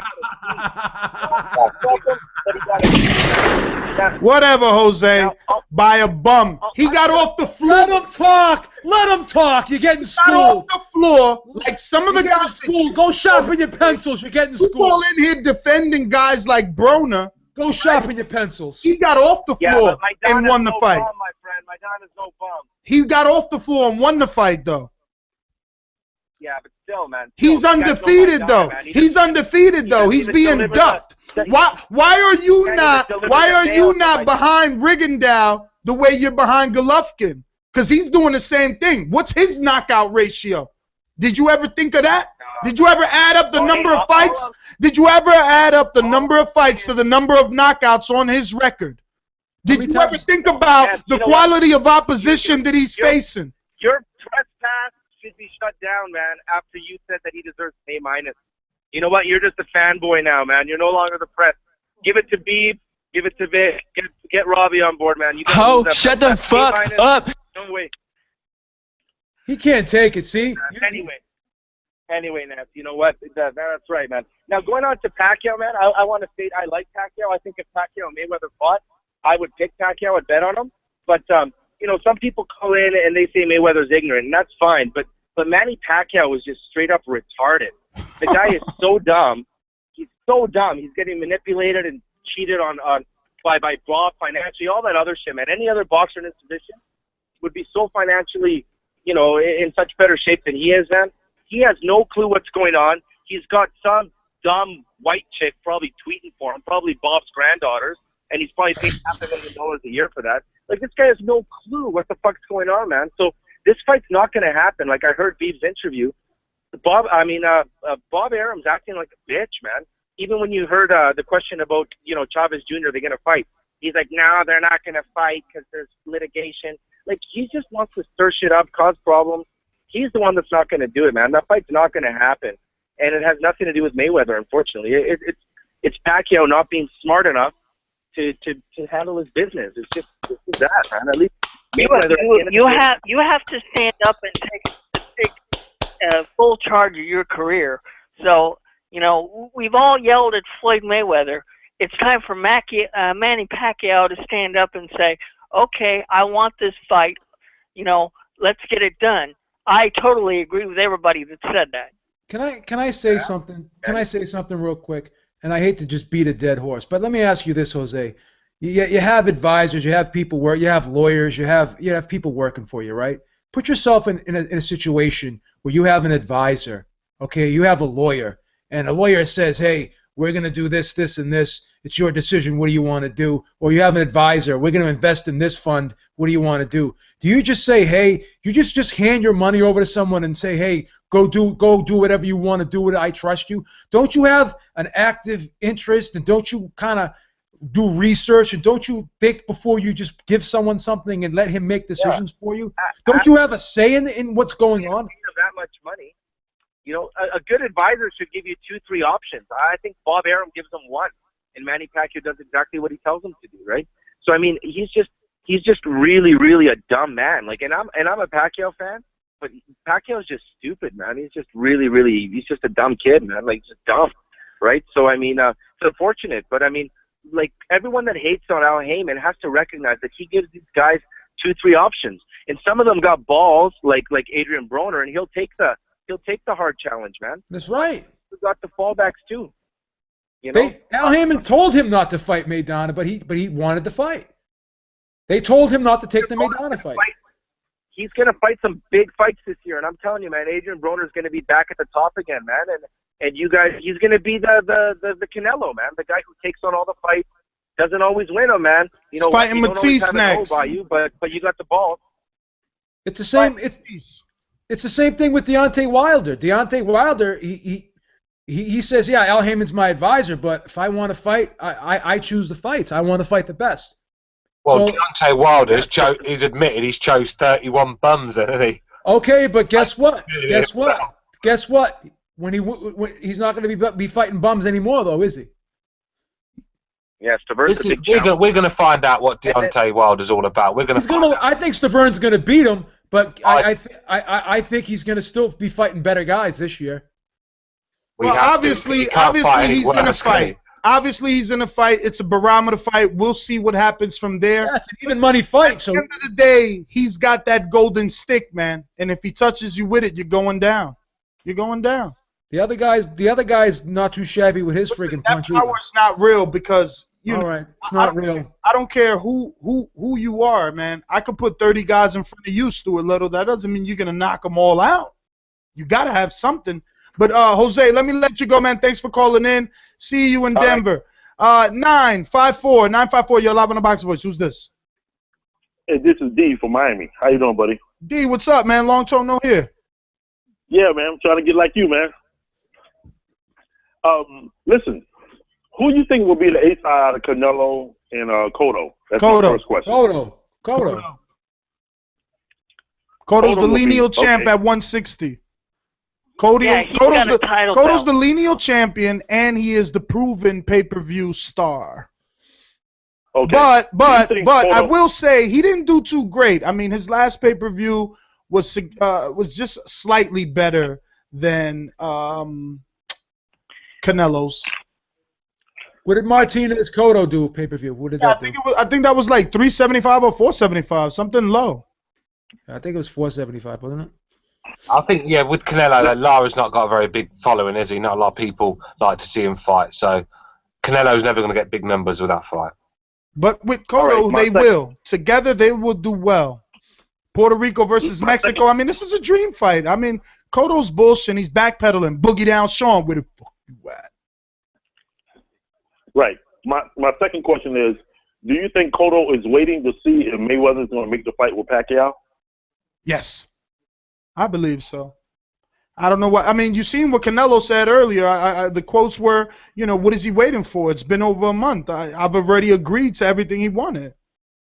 He said, right. I've already granted Miguel Cotto a lot of things to make this fight happen. It's been more than a month.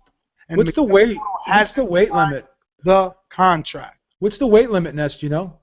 No, there hasn't been any mention of weight. Oh, actually, if he doesn't take the fight, he will pass down in history, unlike anybody else. If he were to duck a fighter who defeated his brother, said Alvarez, who is rated #1. No, they didn't say, but damn, I didn't even know. He said, yo, he's taking shots at Cotto. I mean, he's quoted saying a Puerto Rican never ducked a Mexican. So basically, he's putting it out there. He's leaving it up to the fans to push Miguel Cotto. Now this is what Manny Pacquiao is supposed to be doing to Floyd Mayweather. This is how you do it. Good job, Canelo. Even though you're not the A side, that's what you're supposed to do. Look at what Canelo says. He says Miguel Cotto has to decide whether or not he wants to fight me. I'm not gonna wait much longer. I'll let him make his decision. Hopefully his decision won't hurt his country and all his fans. That's how you do it. That's how you do it. You don't sit there and say, whatever my promoter wants. That's not how you fucking do it. A Puerto Rican never ducked a Mexican fighter, nor did a Mexican ever duck a Puerto Rican fighter. That's how you do it. Classic Talk shit. No, this is a classic fight for the fans. That's I it. talked with my promoter, Oscar De La Hoya, and he confirmed to me that I am fighting on May 2nd, said Alvarez. Miguel Cotto is at the top of my list, and I had a lot of options, but I'm considerate of all my fans in the world. I know my fans want me to fight someone big like Miguel Cotto, especially the fans in Puerto Rico. So basically, he's saying he's fighting on that date without Cotto. That ain't happening. That ain't happening.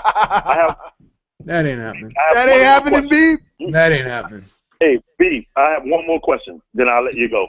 You stated that you think Severn will beat Wilder.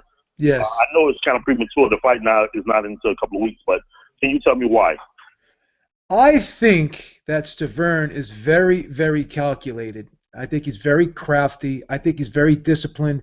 And I like how he kind of controls the pace of the fight. Like, guys will try to speed the pace up, and he just slows it right down. I think Wilder really gambles in there with everything he does. He has one way to fight, and it's balls to the walls. I'll get you before you get me. And I think he's gonna give openings to Severn, and Severn's gonna counter him with a right hand. I think Severn's gonna knock him out. I really do. I think Wilder's gonna get sucked into a trap, right? And I think Severn's gonna stop him with the right hand. I just think he's he's just very overly aggressive. I think he's wild. I think he's very wild. I'm not saying he doesn't have a good right hand, but I don't think he's the most accurate puncher in the world. I think he's going to get tired later in the fight because he throws every punch like it's a home run, like a home run ball, and I don't think that's going to be effective. Scenario, B. Indulge me for a moment, right? Sure. Malik Scott, we know what happened in the fight, but he took a dive. Yeah, go ahead. In the outcome out of that fight, he still was tentative behind the actions of a Wilder. So I know that you're saying Severn is going to set up a trap, and that's true. He obviously has demonstrated that he can counterpunch very well, but how are you going to set up a trap when you got that jab pawing or jabbing you, and then you got that big right coming behind it? Yeah, I think the right hand is very real, but I think the jab is a very lazy jab, and I think the jab can get countered over by right hands because it's very lazy. I think we got another David Price on our hands. I think we might, Stuart. He went out with his right hand, but I think if he gets pushed to the later rounds, I think you're right. I think he doesn't look like his stamina. I mean, the amount of muscle he's on, you can't be built like that and be built for stamina. Not at that weight, you can't. Severn's going to stop him. Mark my words, Severn's going to stop him. I'm going to bet Severn in this fight. Wait a minute. We could have another David Price on our hands with him. Stuart, whose stamina are you questioning, Wilder's or Severn's? Wilder's. How could you question his stamina by comparing his physique when Vladimir Klitschko has basically a better one? Wilder's, you seen fucking Wilder's legs? What about top heavy, man. No legs. Real talk. Come on, man. I mean, chicken legs, man. Honestly, his physique, he's ready to go sleep, mate. I'm telling you now. Yeah, he's very thin. Never liked Wilder, Stuart. Let's be clear here. You've always considered him a bum and said he's fought bums. So you're not going to give him the slight. Stewart said he can punch. Stewart said he has a good punch. Yeah, doesn't matter. He's always called him a bum. Devastating power. It's just, it's the tools that don't impress me. I can see a fight here. As soon as he fights a top level fight, I can see him getting taken apart. He's getting knocked out. And when I look at them legs, I just know as soon as he gets hit on that chin, it's going to be an Audley Harrison all over again. And he's not very defensively responsible. He wings shots. He puts his face and head high in the air. Shots and David Haye coming through with uppercuts and hooks. I mean, take his head off. I don't like to put too much into sparring, but David Haye put a beating on him in sparring. And also consider this: his level of opposition has really bad. So he hasn't really been tested yet. Yeah. So since we're taking sparring into consideration, well, Vladimir has always said that he's done well. Jonathan Banks has confirmed to me that Wilder's done well versus Vladimir Klitschko. And you know what? I'd rather do well versus Vladimir than. Well, you're lying there because I actually watched a video with Klitschko's, one of the YouTube channels were interviewing one of Klitschko's trainers, and he was saying that Vladimir Klitschko knocked out Deontay Wilder twice, clean out. Okay, sparring. what does that mean? Even if that is true, Stuart, how does that mean that he still didn't do well? He got knocked out. He did well, but he got knocked out, but he did well. But wait, because you're laughing. Sparring only one day? Is sparring only one day? Don't they bring you out to sparring and you stay 2 or 3 weeks? He got knocked out twice. To recover. He's going to sleep. January 17th, he's going to sleep. Mark my words. Babe, that's a rumor. That's a rumor. From his own train, from Vladimir Klitschko's trainer. He's not going to say on air in a channel. Yeah, well, according to certain individuals, Peter Quillen was knocked out by Golovkin in sparring. Another rumor. I believe that. Yeah, I believe that. Of course you would. believe that. Of course you would. I mean, one guy who loves to be a bootlicker for the UK, and the other guy who only thinks about the UK. Of course, you guys would. You're just You're a xenophobic individual. You are a xenophobic individual. Miami, man. Thanks for calling in. I hope we answered all your questions, brother, and thank you for calling for our first show of 2015. We're gonna get on a little bit. We're gonna step on the gas here, guys. I'm sorry. I know, it's just like that. We love to rant, but we're gonna get to a lot of callers back to back, starting right now with 425. You're live on the Boxing Voice. Who's this? Where are you calling from? Yo, Ness, what's going on, man? This is the best in the Northwest Taylor gang. What up? Happy New Year's, man. Ain't not too much. It's been a little while since I, been calling in, but I just want to weigh in a little bit on this whole Pacquiao-Mayweather situation. And basically, to me, man, as far as you look at it, you can go on the record and see YouTube videos of Freddie Roach talking about we dropped the ball, and I checked out Beeb's his interview with Bob Arum, and as far as I can see, man, and for a little while I was against Mayweather and all this, but as far as I can see, man, on boxing scene, on Fight Hype and everything, the evidence is starting to show that Pacquiao's camp is the one that's basically in disarray.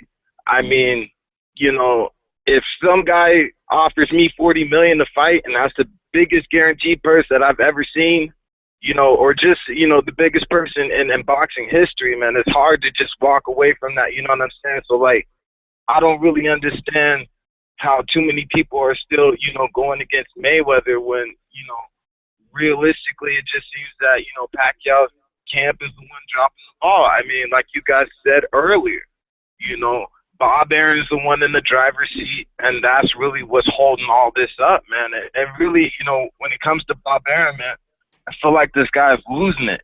You know what I'm saying? He's like 85 years old. He needs to retire. He's going senile, and he's got his hands in too many different pots, and he's in control of a lot of different people's careers. And I don't think it's working out for the best of those people. You know what I'm saying?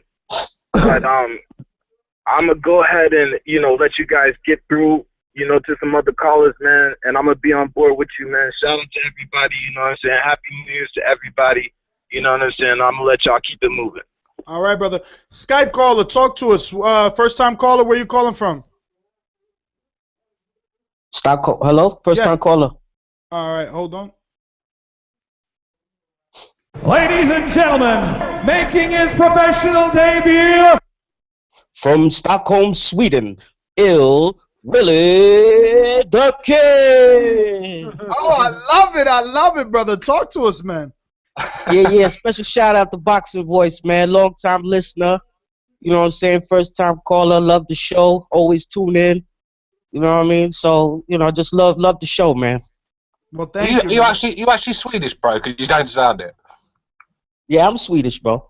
You sound American to me. Nah, well, you know how it is. Been living in the States before, so you know how it goes. But I'm Swedish. I thought so. Yeah. So Ness, man, brother Ness. What I wanted to say, man, you know, we had a little discussion on the, you know, on Twitter. We was discussing. I think we was talking about the you remember the hello breaking up. No, I hear you, brother. Talk to me. Yeah, we had a discussion, man. We was talking about how you said you wanted to put Manny Pacquiao. You wanted to put Manny Pacquiao up as fighter of the year. Well, for fighting Chris Algieri. It's debatable. I mean, wouldn't you want to see Mayweather fight a Keith Thurman undefeated or a Kell Brook undefeated? I mean, isn't that what Pacquiao does? Didn't he just fight a pound-for-pound fighter? Wouldn't you want to see Mayweather fight a top 3 pound-for-pound fighter? Oh, absolutely. But now that's not really fair because Mayweather did fight Canelo, who was an undefeated fighter. Okay, that was last year. Yeah, and if you talk about, I mean, there's a difference between undefeated fighters. You can have 19 fights and be undefeated and be 35-2. You know what I'm saying? You saying that the one with 19 fights is a better fighter? Well, obviously, level of fights, it comes into play, but we seen what Algieri was capable of. It was a decent opponent. It wasn't a bad opponent, only because we understand the politics. But let's be real. People complain about Mayweather ducking guys like Cotto, Williams, and Margarito. Why is there never mention? So is Pacquiao ducking Thurman? Is he ducking Porter? Has he ducked Malignaggi? Did he duck Maidana, Amir Khan? I mean, the list goes on and on. Devin Alexander, when he was an undefeated champ? I mean, I don't get it. I mean, yeah, I don't understand. I think with what both men have to pick and choose from, Pacquiao did okay, and I didn't put him in there. He was voted in there. That's what you're not getting. I didn't put him in there. All I did was make a case for him, and he does make a case. He defeated a once pound-for-pound number 3 fighter, and Timothy Bradley has shown heart, skills, determination. He's shown he's world class. And then he defeated an undefeated fighter who was coming off of a hot win. I mean, who else has done other things better than that, except the names that we mentioned? And again, all of those, you know, can be, you know, picked and choose from. I mean, if you don't want to give it to Pacquiao, then how could Sergey Kovalev be mentioned for beating a 50-year-old fighter? Ness, you're missing my point. I'm not saying, because I think I agree with, I think that Terrence Crawford should have got it. My point was that if you want to nominate Pacquiao for fighting Algieri, then you should nominate, then you have to put Floyd into it too, because Floyd had 2 of the biggest fights last year. You know, with Maidana, that was 2 of the biggest events. Floyd fought Maidana. You can't see Algieri. You can't say that Algieri. Let me allow you. Hold on. Let me allow you to understand something. You want us to give credit to a guy that was a 12-1 underdog and had a good fight. So now we have to say, okay, you were supposed to beat this dude 12 times. 12 times you were supposed to beat him. But he made it a tough fight, so we're going to give you credit because he was a top 10 welterweight. And then you fought him again in the same year, and you did what you were supposed to do the first time, and you want me to give him more credit. He should be fighter of the year because he the guy that I agree with the caller. Would beat him 12-1. I agree with the caller. The caller's right. Yeah, of course. Man, come on, man. Of course. You love being on the other side. No, I love you. You're my best. You're my best friend, man. But I can't ride with you on A this. guy with 19 fights, a kickboxer, A man. champion. This is fighting Chris A Algieri. champion. You can't give him credit for Chris Algieri, man. Look at Maidana's resume and compare that to Chris Algieri. A fighter can have 10 fights and be undefeated. Does that make him 12 to 1? 12 to 1. He was a 12 to 1 dog, my friend. He was not supposed to get those first 5 rounds. What don't you get? Algieri was a 7 to 1, and he got knocked down 6 times. The only reason That's why what you you say do. that is because you picked Algieri. That's the only reason why you're saying that. He just killed you. No! He just killed you. He just killed you. He just killed you. Yo, don't you get? Call the EMS. Call the EMS in here. You're gone. Hey, Beeb, he doesn't get that it makes me look worse that I'm giving Pacquiao Fighter of the Year or nominee for Fighter of the Year for beating a guy that I thought he would beat. I mean, I thought would beat him, right? Because I picked Algieri. I picked him, remember? Yeah, you picked Maidana too. Okay. In the first fight to beat Mayweather. Okay. Yeah. So, and now you saying he was a 12 to 1, but I'm saying, let's just keep it real, man. All I'm saying is if you want to nominate Pac, you should nominate Floyd. We're not nominating Floyd. We're not going to nominate him. No, he's right, Ness. There's nothing Pacquiao did. He's not getting an award for doing what he's supposed to do. And Pacquiao did what he was supposed to do. Pacquiao was supposed to kick Algieri's ass. Pacquiao was voted in. Why is it like I put Pacquiao in there? I didn't put that motherfucker in there. No, but you started the show off by discrediting Mayweather. You said, "Oh yeah, some fighters they need to fight undefeated," and then you went on and then you brought back it. Why not? Why not? Listen. No. Mayweather to put Pacquiao on the list. I'm not putting dirt on Mayweather. I'm stating fucking facts. Mayweather. That wasn't no facts. Let me talk. Nestor Gibb facts. Not real. Okay, so this is all right. Let me talk. This is not a fact. Talk about Paul Williams. You still talk about Paul Williams. Would you pick Paul Williams in that fight? Come on, man. I'm not talking about Paul Williams. I hate when motherfuckers bring up Paul Williams and Margarito. But you mentioned Paul Williams. You said Cotto. You said Paul Williams. I said that's what people say. That's who they think he's ducked. Okay?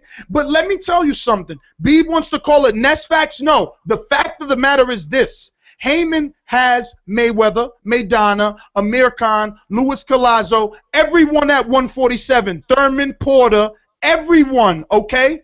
So there should be no fucking reason Mayweather doesn't have an opponent. Pacquiao doesn't have who to choose from. Oh. No, don't say B. Don't say because Pacquiao is doing the best that he can. Mayweather is not. Manny, good job, Manny. That's the bias right there. Okay. That's horrible. It's fucking horrible. Pacquiao passes, man. And Heyman writes this kid checks every month too, and he's still talking like this. Okay, so was Maidana the best possible fight that could have been made, maybe? No, the Pacquiao fight was. So was the rematch the best possible fight that could have been made? Absolutely not, but neither was the Algieri match. So according to your logic, then the caller is correct. The caller is saying, I'm sorry, what's your name? But who fought the pound for pound fight? Who fought the pound for pound? I can't even get the guy's. I can't even get the guy's name. The pound for pound fighter this year. He's not a pound for pound fighter, Ness. Come on, Bradley is. Bradley is.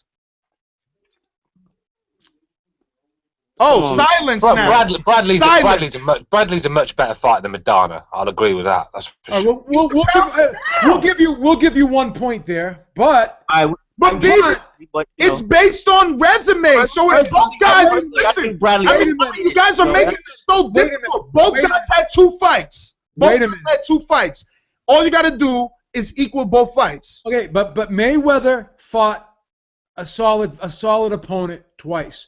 Pacquiao fought a solid opponent once. But you want me to give Mayweather an award for doing the same thing twice? He shouldn't even have fought him once. It was a disgraceful matchup. No, Stuart, let's give him an award. Let's give him an award because he beat the guy we knew he was going to beat. Well, I guess the argument is this. You shouldn't have nominated Pacquiao, but if you're going to nominate Pacquiao, you might as well just have nominated Floyd too.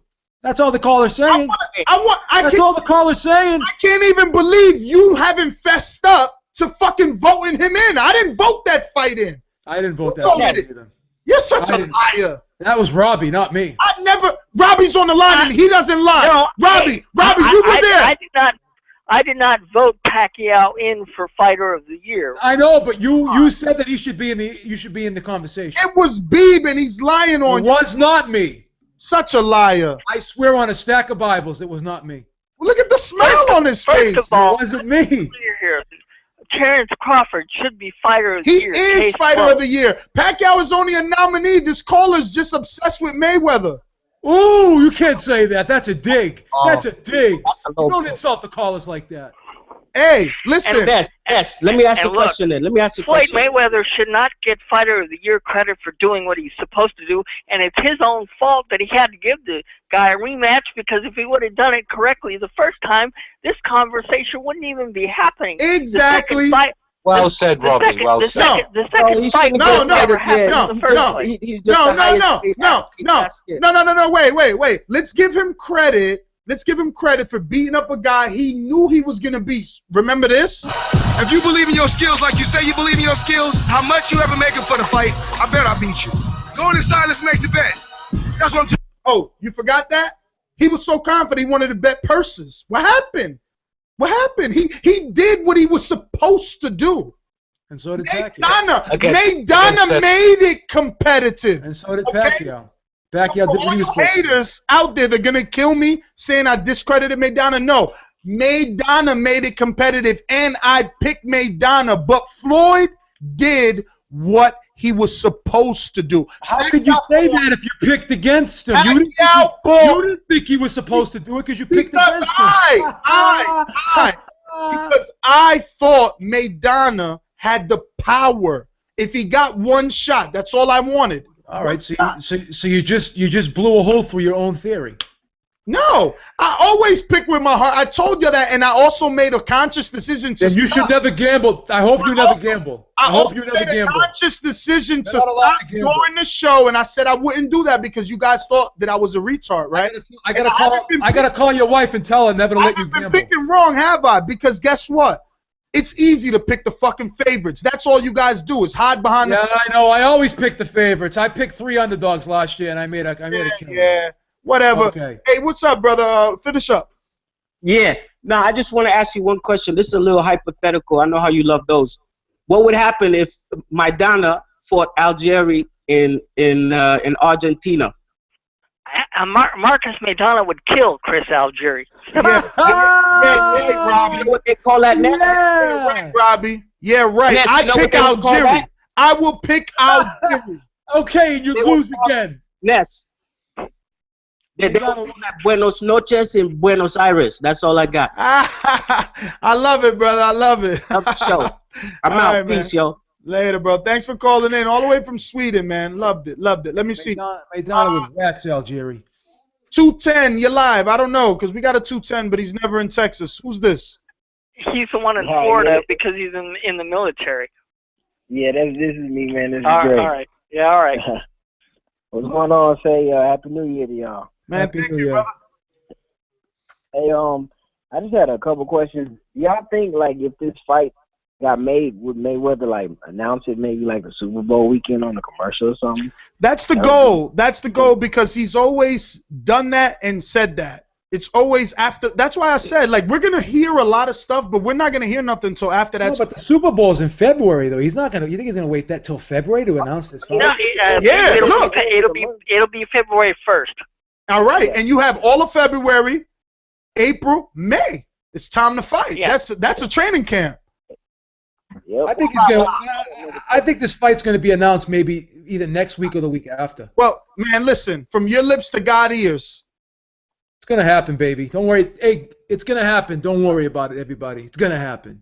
Hey, do y'all think y'all talking a lot better about happen. Canelo It and better Cotto fucking being on a happen. separate Sick of fight, it. but how much would this fight sell if Canelo and Cotto was the co-main event to Manny Pacquiao? Never happen. It'll never happen. happen. It'll never happen. Never happen. Y'all don't think so? No, I it's just like that- your idea, but it'll never happen. Yeah, it's the You'll problem. never get 4 divas on the same card. No, it's not even about that. If you could get past the egos and like Stuart said, the people that act like divas, the promoters wouldn't do it because they'll lose money. Arum would never let this. It would never let it. Arum would never let that happen. You got guys like fucking Beeb here who don't even want to fight in a stadium. Imagine 4 games in a 16,000 seat joint. Like nobody. Come on, nah, it's a waste of money.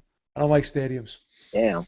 Cotto Canelo. Listen. Cotto Canelo in Texas does anywhere from 40. Not even 40 is on the low end because Trout did 40. Yes, it's gonna happen in MSG. Just deal with it, but you have to accept that. MSG with no traffic. Let me tell you something. No traffic. The Camaro fully washed. The red just pearling off the sun. No traffic. No potholes. I'll get to MSG in 11 minutes, and I still won't go. I won't go. I would rather go to Texas. And they love you at MSG too. You get the world treatment there, and you would still not go there. No, thank you. You're ridiculous. No, thank you. You have your own suite, the MSG, and you still wouldn't go. Canelo has the right to be seen by his fans on the biggest stage. And while Cotto has a lot, you're gonna lose your press pass over this. I hope no one. I hope they're not listening to you. Has a lot of fans. Press pass. While Cotto has a lot of fans, I think that this fight together they would generate more in Texas. Oh, why do you care so much? With the stadium, I think you just got to look at Froch Groves. I mean, no one complained about that fight, and then some of them, 80,000. Some of them could hardly see the ring. I mean, because the event was so good, the atmosphere. Why would you want to go to a fight where you can't even see the ring? Why would you want to? He was such a negative Nancy.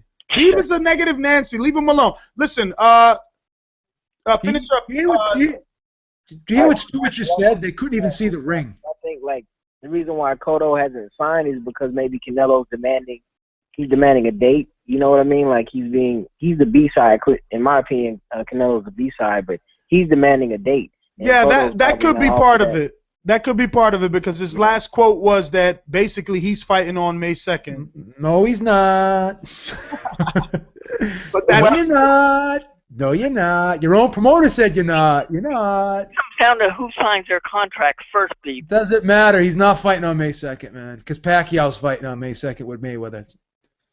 Well, let me get to some other callers, brother. We got them lined up here, man. Thanks for calling in as always. 917, you're up the bat. Hey, what's up, my brother Ness? This is Mr. Logan. Logan, what's up? I want to talk about chilling, brother, chilling. I wanted to talk about the Mayweather thing with Pacquiao. Now, if Cotto's the A side, when you think he will fight in June around the Puerto Rican Day Parade? Absolutely. Okay. That's when it's happening. That's what should happen. Listen. I'm not disagreeing with that. I believe what's gonna happen. What should happen, but economically, I'm sure that they're trying to present to Cotto that economically it makes more sense to go to Texas. No, it doesn't. Yeah, I feel that to get more, to make more money. It's all about the bread at the end of the day. And the thing with Pacquiao and Floyd, I feel like they should just put aside all the bullshit. Make a super fight. Make with all the people on the undercards, all like important names that'll bring money. And my prediction, if they do that, it'll be like $100 for pay-per-view, $110 for HD, and they will make money. Pretty much anywhere they put this fight, it's gonna make money. So that shouldn't be an issue. Yeah. The thing with the promoters, the thing with Pacquiao is I think he has a lot on his plate. Trying to run his country and as far as boxing and a lot of other shit. So Congressman, basketball player, basketball professional team owner. It's a weirdo. He's doing too much. Let's be real. He's no Kobe Bryant, is he? Let's be real. Well, I mean, he should stick to his fucking boxing. Stay away from basketball. It was ridiculous even watching it. He traded the speedball for the basketball. Ridiculous just watching him in that basketball court. It was embarrassing. I had to turn it over. Yeah, he's kind of a bum and ball. You know what I'm saying? Stuart, you know what's embarrassing? That you admitted you fucking watched that shit. Leave him now. Why? How can he not watch it when it's being thrown in his face? Whatever the fucking thing's called, All Access. It was there, and 1 minute they're shoving it down your throat. You have no. Next minute he's shooting hoops. I thought you meant you actually watched the live. What do you think the kid lives in a vacuum? I'm gonna go and watch a live game in Philippines. Have a word. What do you think the kid lives in a vacuum? He doesn't have YouTube. Come on, Ness, cut it out.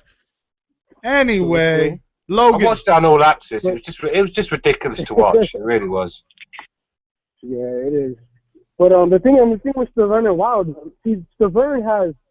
Look, I feel like if Stiverne's gonna knock him out, it's gonna be like an overhand because he's a very, Dr. Wilder's a tall guy. But like you said, with that jab that he has, it has power in it. It's not just a jab. He throws a jab.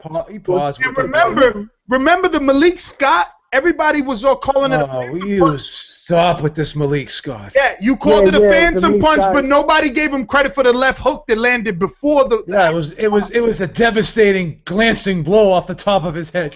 Cut it out. You call it a fluke. It's 31 other people out there that say it's real. Whatever, man. At the end of the day, man, he has power, and that's what makes that not. That's what makes people not question that. You know what I'm saying? It's not like he pulled the power out of his pocket. He had the power, and he stunned the guy off a jab. I mean, a straight right that was blocked. Did you see that last guy that he fought? I mean, with all due respect, Did you see what he did to Liakovic? Stiverne ain't never did nothing like that. I don't think so. Yes, I did. I'm sorry, guys. All right, brother. Well, I'm going to get to some other callers, man, all right? All right, my brother. Have a good one. All right, man. Thanks for calling in. Ben Umar, you're live. What's going on, brother? Talk to us. What's up, bro? Happy New Year, Ness. Happy New Year, B. Happy New Year, my man. How you doing? Thank you. No problem. Merry Christmas cracker, Stuart Little. But let me Oh. move on. Oh, that's horrible. That's horrible. Let me get my Dominican dream on, Ness. What y'all niggas want to know? We want to know why Bob Arum has presented a counter offer to a Mayweather Pacquiao fight offer, allegedly by Michael Koncz. All right. Well, with that Bob Arum Mayweather situation, see, I think they're like two little boys in the sandbox fighting for a ball. Nobody want to give up the upper hand with them two, man, because they hate each other. So I don't believe nothing either one of them got to say when it regards to each other. That's just some bullshit. But I don't even want to talk about Mayweather. I don't want to talk about Pacquiao. I don't talk about none of them niggas. Can we talk about, because I just heard y'all talking about the Bermain-Stiverne, because that's the next fight we got coming up, right? Yes. All right, What about the young bull, though? What about the young bull? Basically calling out Cotto, saying why he ain't signed yet. Let's make the fight. Who called out Cotto? Canelo. Canelo. He's saying that Cotto is dragging his feet in the mud. He's already accepted Cotto's terms. Why he didn't sign the contract? Nigga, you already know I'm from East New York, Brooklyn, man. Don't make me turn into a Puerto Rican on you, Boricua all day. I'm just saying. He mentioned that. He even said that. He even said, yo, never has a Puerto Rican ducked a Mexican and never has a Mexican ducked a Puerto Rican. So what's going on? I don't think Cotto's ducking him. I think Canelo just has a misconception of his level. He thinks he's the A side. He thinks he deserves to be A side, but he needs to get to his place like the little boy he is. Play your position. On the show. Play your position, brother. That's what he needs to do. Thank you, B. Play your fucking position, fam. You're not there yet. If he beats Cotto, that'll be like, look at it this way, Ness. So let me ask you a question. It's like this. You want my spot? Come take it. That's what it is. Come take my spot. Are you saying that this fight could only happen if Canelo agrees to fight in New York City? Yep. I think the only way this fight should happen is if Canelo should fight in New York City. Why? Absolutely. Move out of his fucking comfort zone that he's earned in New York, whether it be the Barclay or whether Madison Square, his house. Why should he move to fucking Texas for this guy ain't done nothing? Think about it logically, Ness. This guy, all his big wins are controversial. Thank you. Thank you. You can't tell me. You may say he won, but all of them are controversial. So why should Cotto bend over backwards for this clown? Because economically, he could present. Listen, because economically he could present a very strong offer in Texas.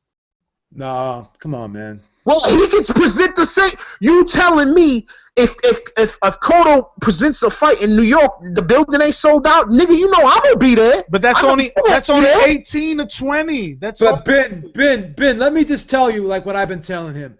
He doesn't understand that when you go to places like MGM Grand and Madison Square Garden, the tickets are going to be more expensive. So monetarily, it's still going to do the same amount of money.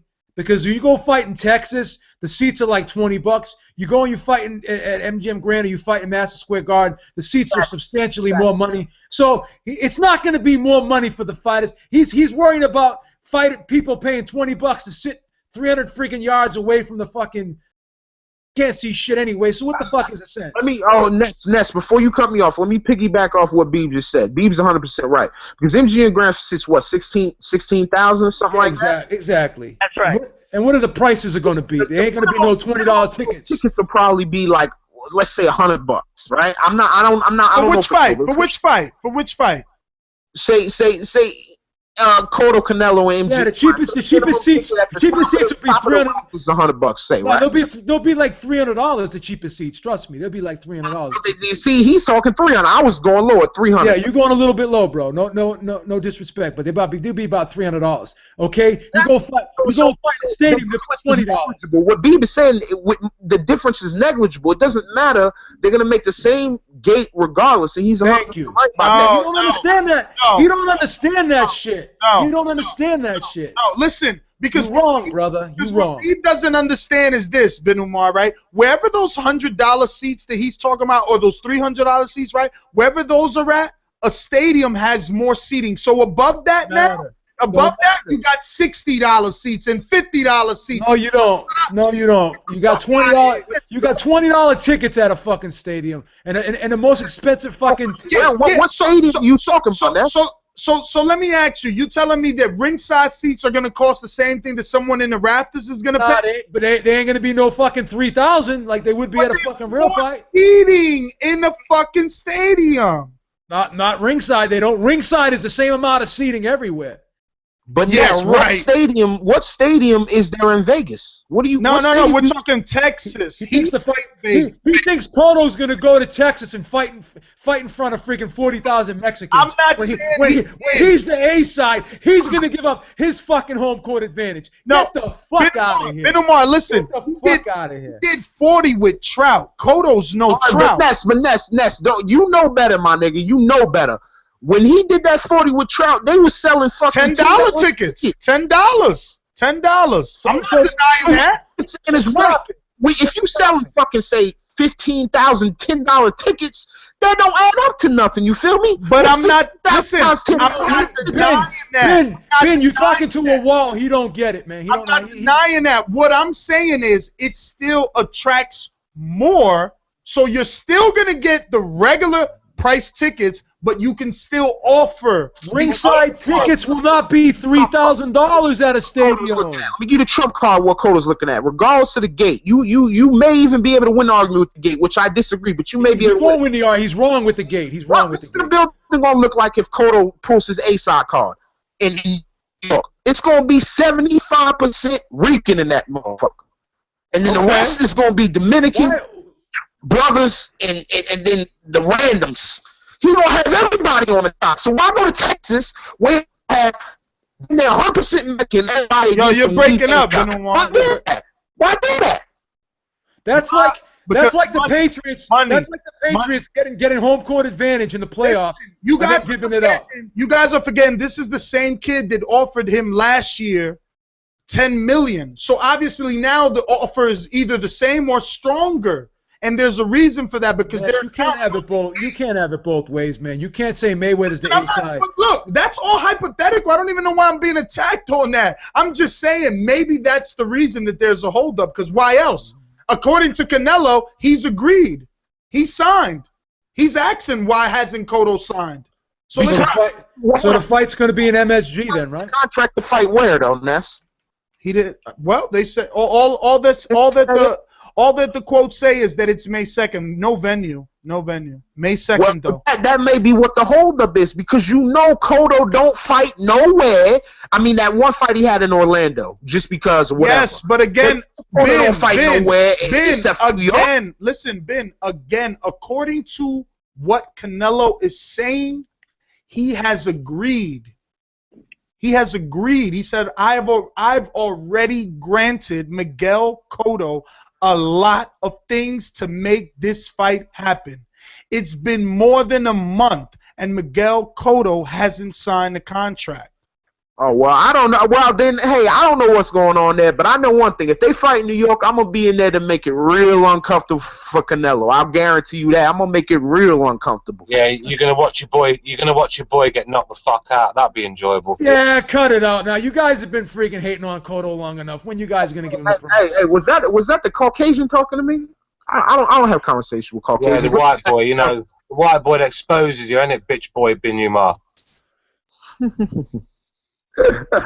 Yo, Ness, I'm gonna move on from this faggot, man, because I don't deal with homosexuals. Betsy's here waiting for you, mate. Anytime you want to come. You guys are so far from each other. I don't even understand why would you guys do I'm gonna fly them out in the new territory. Robert Ortiz in the building. Yo, am I on? Yeah, you're on. Mic check, 1, 2, Hell you're yeah, on. dude. On. I've been waiting. Oh man, I've been waiting months to get back onto the Boxing Voice, man. I just got to start by congratulating you guys, and especially you, Robbie. You came on board. You weren't officially part of the panel. You worked your way up, and you're an awesome co-host, dude. And I love it. I'm excited where you guys are going for the new year, and the fact that I came in a little late, so I just before I reply to this, did Pacquiao get voted Fighter of the Year? No. That was just a caller didn't like the fact that when we put our panel of awards together, that Pacquiao was mentioned for possible fighter. He was nominated. He was nominated. He was a nominee. He got mad. He got mad. He was a nominee, and he took it out on me at that. When Beeb is the one. It wasn't me. It wasn't me. It was not me. Stop. That's freaking. Or was it It was a vote system. It was a vote system, but obviously, when thinking of the categories, we were thinking of the nominees. So Beeb was like, well, "Was it me? No, that's not the Fighter of the Year." Stop saying it was me, bro. You're lying. That's defamation of character. I'll put a suit out on you right now. No matter which way, I was thinking maybe the fans voted him in on the site or something. But it was Ness. Something that I have noticed is the large amount of fans commenting online and everything, and I noticed a great deal of them. Some of them don't speak English and like properly, or they're not writing it, and I've noticed some of them tend to be Pacquiao fans, and it's just reminding me of 2010, the year that the Pactar came into existence, and I mean that to no disrespect to any Filipinos or anything, and I'm a Manny Pacquiao fan. I love him and everything, but yeah, he's got some crazed fans, and they love him, and I noticed they're commenting on everything now, which means two things. It means the Boxing Voice is taking off and it's reaching new places, and also it means that Pacquiao for sure is back and recovered from his knockout, and that Mayweather fight is very, very much a meaningful fight again. So I'm excited for that. Okay, but here's the debate we've been having, Robert. See, Floyd made an offer to Pacquiao. Pacquiao went back to him and made a counter offer. Our point is, for most of this show, has been Pacquiao does not have any negotiating power because Pacquiao is not the A-side fighter. Floyd is the A-side fighter, and Pacquiao has said repeatedly, as the fighter, I'll take anything that I'm offered. It's Bob Arum and people that work around him that are messing up these negotiations. That's been our whole argument during the show. Well, okay. Well, I mean, I don't want to touch too much on Pacquiao Mayweather because I mean we're going to go back and forth ad nauseum, but until something is signed. But I will say this much is that I feel that what Jose was saying earlier as far as Pacquiao and his whole crew and who's like his lawyer and he doesn't know what's going on.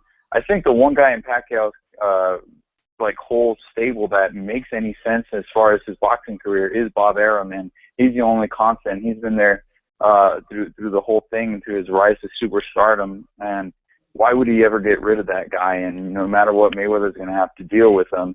And from Mayweather's perspective, he's the only guy who's ever actually really tried to negotiate from the way I see it. The history, I mean, obviously, you know, Ness, you hate going back and forth and all that, but, you know, Pacquiao's the one who declined 2 different offers. He has declined them, and it's like a failed marriage. Why keep going back? Okay, you got your kid, which is the fight itself, and you want to raise this kid together, but it's just not working out. So one of you's got to get, you know, custody rights, and the other one doesn't, and that's Mayweather getting custody rights because he's still the bigger pay-per-view star. But what I really wanted to talk about was this Cotto Canelo deal, because I've been doing a little bit of research here, and I don't even understand why Cotto's the A side. As far as pay-per-view numbers, they're doing the same pay-per-view numbers. Oh, they're not. And as far as you know, Rob, when Canelo you say has the sold same, more. Rob, when you say the same and you say you've been doing research, I mean, I'd expect you to give us some actual numbers. Okay, look at their most recent figures. Cotto did 350,000 buys against Martinez. 375. About that much against Lara, and he did that much Rob, a few months earlier again. Rob, where are you getting this information from? Because I don't know if you hear Beeb or not, but he's kind of discrediting everything you say slightly in the background. I mean, I'm just Google searching it, and it's and I'm actually going with ESPN with Dan Rachel because he's a very reliable source, and yeah, he has said 350,000 buys for the Martinez-Cotto fight, and it's somewhere in that ballpark, 300 plus buys for Canelo versus Lara, as well as Canelo versus Angulo. So, and then you even take a step back a little bit. When they both fought Mayweather, Cotto and Mayweather drew 1.5 million pay-per-view buys. Cotto versus Canelo drew 2 million pay-per-view buys. So 2.2, 2.2 million pay-per-view buys. And then when you look at their number of tickets they sold, when you put Canelo in something that's bigger than an average size arena, he sold 40,000 tickets. When you and he's the reason. Wait, hold on. And he's partial reason for Mayweather's tickets. Exactly. And you put Cotto in a stadium, in Yankee Stadium, he sold 20,000 tickets. So that sells out the Garden, but he can't sell any more than that. So, and I'm not disrespecting Cotto because, you know, obviously he's a legend, and he shut my ass up earlier last year in that Martinez fight. I didn't think he would do it, you know. And, you know, I'll always be a Canelo fan from now on. That boy has shown some balls, dude. He took a tune-up fight against a great fighter. He went after the guy that everyone said is the king of the division, and now he's saying, fuck it, you can be the A side if you want. He probably doesn't think. Sorry, those are my dogs. They're going crazy. My wife just got home.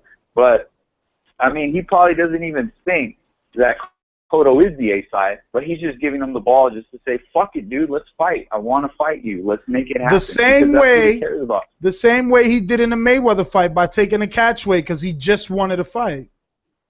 Exactly. So you got to give credit to that guy. If he fucking loses the next 10 fights, I'm going to be a fan just because of what he's done as a cash cow. He's done right by that standard. So. Well, if Canelo is going to allow Cotto to be the A side, then count on the fight happening in Madison Square Garden because he won't fight anywhere else. Yeah, you say that, but he has fought in other places. No, I know he has fought in other places, but when he's got control, when he's got negotiating power, I mean, for example, he put the Martinez fight in Madison Square Garden. I would suspect if you give him the right to be the A side, that's where he'll put the Canelo fight. Possibly, but Rob, which is fine. What else you got for us, brother? That's about it. I just wanted to go back real quick, and then I'll go. I've always hated on Guillermo Rigondeaux because I've never liked his style because he's so good. I would always get frustrated by him just waiting around and everything. But I was really impressed by what I saw. I mean, albeit not the best opposition, but seeing what he can do when he's up against not that good opposition, he got that job done. And it just reminded me that, damn, this guy is a great fighter. So I have to commend him for his strategies against other great fighters. I mean, Joseph Abeko at the time was still pretty good. Nito, he was a pound-for-pound guy. That patience that he had, I gained a new respect watching a fight against a bum for the fights that he had that I didn't like. I gained a new respect for those fights now. So I have to give props to him because I've always been really, really hard on him, and I've been a hater, basically. So that's all. Thanks, guys. All right, EJ, Boxing Live, long time no hear, brother. What's going on, man? I don't know. We seem to be having some difficulties with having you and Stewart on at the same time, so he gracefully bowed out to allow you on. Oh, man, it's a shame. It's a shame, man. Missed old shirt. Representing the UK. Doing a good job as well. Happy New Year, Nez. Happy New Year, Beef. Happy New Year, Ringside Robbie. Happy New Year, brother. Thank you. Happy New Year. Yeah, you too, man. You guys are doing a great job. I'm over here in the UK still just doing my thing. But yeah, man, you guys are chiming in on the. I'm just trying to briefly on. EJ, I gotta interrupt you to tell you that I think you did a fairly marvelous job. I actually watched the Inua fight on your stream, and and I appreciate that, man. It was good because listen, I watched the Rigo fight, and I was forced to listen to fucking Japanese that I didn't even know what was going on. So I'm uploading that. I'm uploading that right now as we speak. I've done a good job on that one. That one's uploading as well, so you can get the commentary on that one. So what Ned is talking about, like, you got all the Spanish and some Japanese and Russian. What I do on my channel, EJ Boxing Live, is that, I do commentary on it, because it's hard to watch, in different language. You kind of have to turn the volume down. So I've got the Hogan and Naras fight over there. I've got Ninoue Nui beating up Omar Novaya, and I've got the Rigo fight over there when he beat up Kagashi Amagaso. That's there. You can check it out. But yeah, the Rigo fight being uploaded right now. So I'm glad you enjoyed it. Yeah, it was good, man. Yeah. I was just gonna comment on them fights as well, man. I mean, over there in Japan, I know these little guys in the flyweight. You got what's his name again? What's the guy who always talks about the little guys over there on your thing? Oh, Nelta. Yeah. He over there talking about. But you guys, like, to see for yourself that they got some great fights over there. But you need to check out Inoue Nui. Right, this kid jumped up 2 weights to the super flyweight division and beat up a long-standing Omar Novaya and bashed him up in 2 rounds, and it's spectacular. This kid is someone to watch, and that was in his 8th fight. That was a beating he put on that guy, man. Everyone was shocked, man. They didn't know what was going on. Linares picking up the vacant WBC flyweight championship, yeah. Obviously, Omar Figueroa didn't want to fight him. That was a great fight as well. And there was some other fights over there on Japan I'm covering as well. But let me talk about this Mayweather thing. It's Mayweather joint, man. So Mayweather and Bob Arum, they're going backwards and forwards. It's good.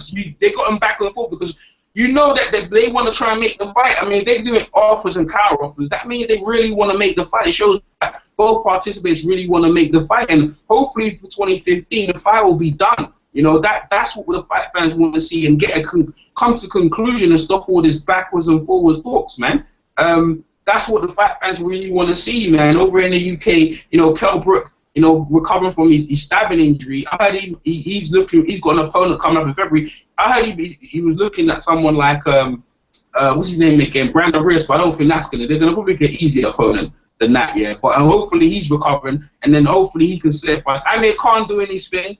Over in the UK, excellent. I didn't think he was going to win that fight. I actually picked against him. I got some critics in that fight. Like, that's that was last year. In 2015, you can give me a pass at that. But yeah, that was a good fight. But Amir Khan still, for me, maybe need one more fight. Or even just leave maybe alone. Let's go for the big money fight for try and get with Kell Brook, because that's what we want to see. And the Deontay Wilder versus the Vern. Whoever wins that fight is going to be in position to try and challenge for Klitschko. So that's looking good next year, man. That's definitely looking good this year. You guys are doing a great job over there, man. Beeb, Nez, even Stuart over there, man. Stuart did a good job, because the thing is with Stuart, now, even though a lot of people don't disagree with him, his opinions a lot of people feel the same way about him, especially when he says about Pacquiao. It's like everyone, most people, I like Floyd, but if some people say something against someone, it's good to have various different opinions. Ringside Robbie doing his thing over there, the Fight Doctor, chiming in every now and again. The show's wild, man. I'm glad you got us back on over on Skype. Thank you guys for having me on today. And I wish you guys a happy new year 2015. I appreciate you guys. All right, EJ, man, thank you. And, man, keep doing your thing over there with those commentary fights because, listen, I'm a guy that seeks out all fights. That was a breath of fresh air. I believe, I believe you should keep doing that for real. But we got a bunch of other people here to get to. Let me see. Where did we stop? I think it's 626. Robert Ortiz, so whoever's next. 626, you're live. Who's this? Speak of the devil, right? Hey, Nelta. I knew you was going to call in, though. It was only a matter of time. I mean, it was just too many midgets fighting for you not to call. Yeah, exactly, man. Hey, pound for pound, gram for gram, however you want to say it, Naoya Inoue was the fighter of the year. His fighter of the year run is the best run in probably the last 10 years. Can't put anybody else up against that shit. Beeb disagrees with you. What would I say? But how? What? Oh, what? Was that about the whole Pacquiao thing or what? No, he disagrees that Inoue should be fighter of the year. Why is that? I don't know. Ask him. I don't really care who's fighter of the year. My fighter of the year is Terrence Crawford, man. That's all. Come on. That's hey, Nelta, tell him that's a commercial ass pick, right? Exactly, man. That's the All right, whatever, man. fucking Cheerios of the boxing world. And shit. Okay, man. You gotta get that whole grain. I think Beeb's afraid of you, man. He's trying to, Beeb, you trying to avoid this conversation. Got your head down over there. I'm tweeting. I'm talking with somebody right now, tweeting. But Nayo, I respect. I think you always have to do. I always with some of this. I always respect a little bit with some of this. Ladies and gentlemen, please welcome Nelson. No, motherfucker, I didn't say my name was different. What the fuck? Oh, you said your name was Nelson. No, I didn't. You need to clean your motherfucking ears out, nigga. You remember that ass whooping he gave you last year? You don't want no parts of that 2015, huh? All right, whatever. Yeah, Naota's cool, man. I respect Naota's opinion, but I don't always agree with it. I mean, he knows that. Let's get ready to rumble!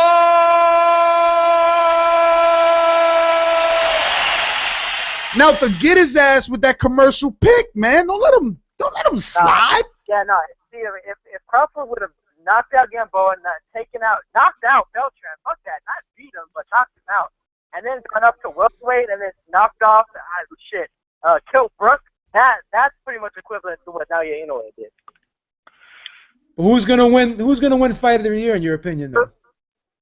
Cook had an established champ. Well, I mean, the Boxing Writers Association of America, I think they'll actually give it to Inoue because they've been pushing for it. Gioli has been pushing for it. You really think they're gonna give it? You really think they're gonna give it to him? Honestly, you believe that?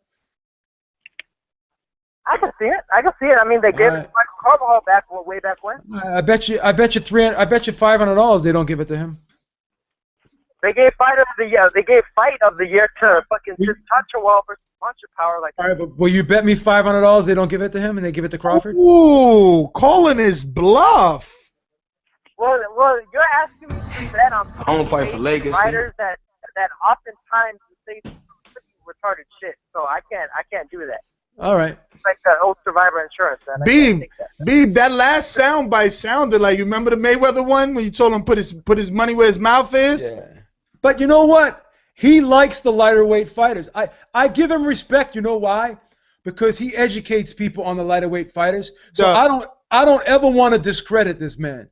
Nelta, you forced me to watch these little guys. I actually watched that fight. That's why I don't disrespect him, because he does his homework. He watches everything. He'll watch two ants fight on the side of a curb, and I give the guy respect for that. He actually adds a lot to the show when he talks about fighters that nobody else knows. He teaches me stuff about fighters I don't know about, and I give him credit for Chinese that. boxing. I have heard that Chinese boxing lacks any real power. That's why I don't watch it. Yeah, except for the fact that Naoya Inoue is Japanese and he scored a second-round knockout over a dude that Nonito Donaire got booed again for 12 Yeah, he ain't getting fighter of the year, man. Don't worry about it. He's gonna get fighter. He's the actual fighter of the year. He's gonna get the Naota fighter of the year. That's about it, man. He's gonna get a trophy. He's gonna get a trophy, right? That has like an ear with two cotton balls. Clean out your ears. You know what? People who don't give, who don't give. Now you know what? Fighter of the year are part of the Flat Earth Society. You know, they're living in ancient times. That's Yo, when they thought that, all I you know, know is that Angel Garcia is gonna present the awards at the BWAs, and when he says that your boy is the runner-up, he's gonna get the runner-up award. Good boy. Good boy. Good boy. Your boy Inouye, he's gonna get the good boy award. No, but he's not racist on that. You know, they try to call him racist, but he's not. Yeah. Nah, man, it sucks that people don't get to see it because he had some real serious power too. It was just crazy. I mean, he was so aggressive and confident in his aggression, the way that he was coming in. And it's skillful aggression too. Skillful aggression. He was hitting him with the hook, hitting him with the overhand right. You know, he has a little bit of young Mayweather in him. There was another dude. I have no clue. I have no clue who I watched because it was a Japanese stream. The names was in Japanese. Everything was fucking Japanese. But he was a strong kid too. He got a knockout quickly, and he just looked so technically sound. They look pretty good, man. But it's just. Talking about. I think he had reddish burgundy shorts, maybe with a black stripe. He was a light-skinned Japanese dude. Almost looked like Japanese American, almost. Even the hair. Deota, who wins, Wilder or Stavern? I know this is like several weight classes above what you like, but. Oh, I got Wilder on that, man. Wow, you got Wilder? At the reach. Oh, come on, man. Delta, tell him put that $500 right there. Tell him put that $500 right there. He been throwing $500 around. He been talking about Stavern gonna beat Wilder with an overhand right. It's gonna be a counter. Yeah, I got Stavern, man. Will him in. I got Stavern. Well, I mean, I could see it happening, but I mean, I just think that Wilder has more advantages than Stavern does. It's pretty much gonna be whoever lands first. Because I mean, people are saying like, oh, well, Stavern it looks like he's built to take a punch. Well, then why the fuck was he getting rocked all over the place like a pinball by Areola? I don't think he was getting rocked. An 18 stone and he can bang. Well, say you like about Areola, if he hits you, you stay hit. If he caught Deontay Wilder on the chin, he'd put him to sleep. Well, he hit Ademic, and Ademic ain't stay hit, and he should have knocked Ademic out. Ademic's a tough little fucker. He's tough, man. Ademic was fucking all over the goddamn place in that fight. He can rock He's a tough guy, and he's not even a heavyweight. Let's be real. He's like a light heavyweight. Yeah, he's an obese light heavyweight. Well, what does that mean? That only means that Chris Areola does even worse because he lost to him.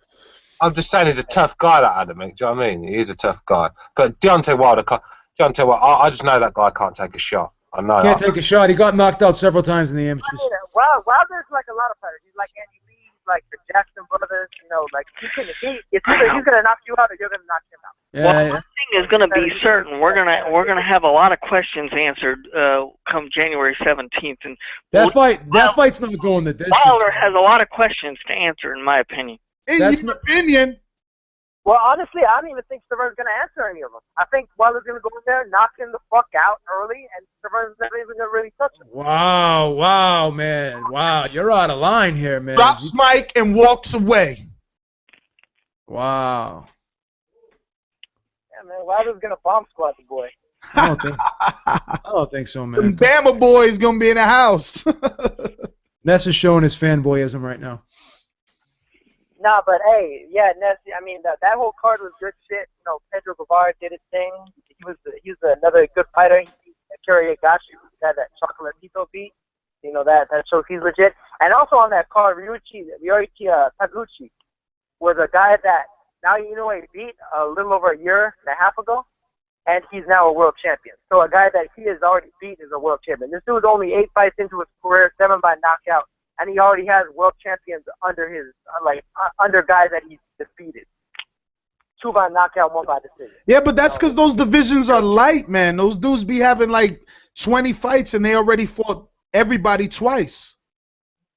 No, not necessarily. Not necessarily. I mean, there's always been a certain level of depth there, especially now, man. Flyweight is still the deepest division, deeper than featherweight, deeper than welterweight. You got to keep sending them emails to Hirschman, man. Exactly. Yeah, I'm staying on it, man. I'm staying on it. Estrada, we need Estrada Quadras. We need Estrada Guevara. We need Guevara versus Francisco Rodriguez, who was in, the Fight of the Year candidate with Takayama. All them shit. Hey, But bro, you know, when Boxing After Dark started, we got to see a lot of little guys. HBO has gone away from that.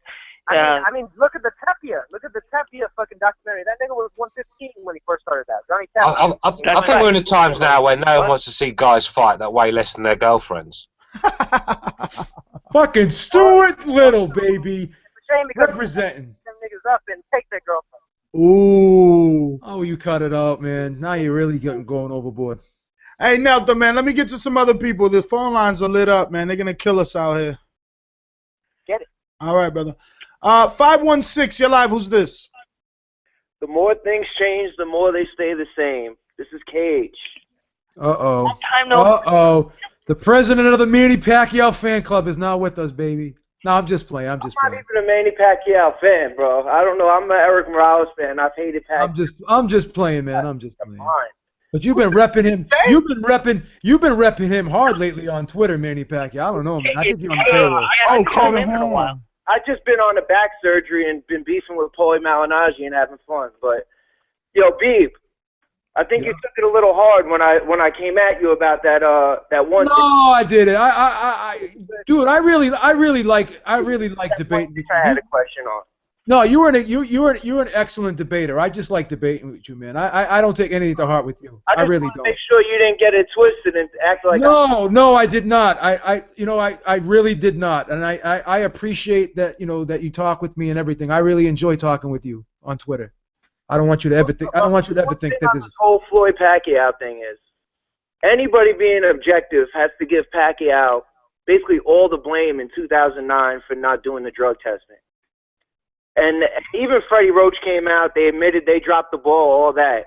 But like when somebody like the caller that called in before talks about he turned down $40 million offer. Yeah, that was a bad offer. That's a bad offer. I don't think that he should have took that offer. $200 to $300 million offer. Well, that's his career high. Well, $160 million is Floyd Mayweather's double career high too. Like.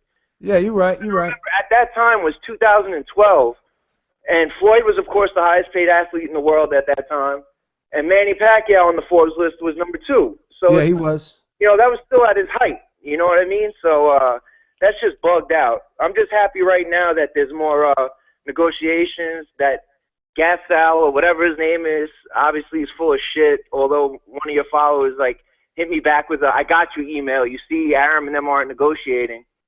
But my whole beef is, people complaining about Arum and Pacquiao together, but if you're Pacquiao, you got a shit ton going on. Why don't you just have Arum do your business? And Arum earned this guy over $325 million in his career in boxing. So Arum's doing a good job for him.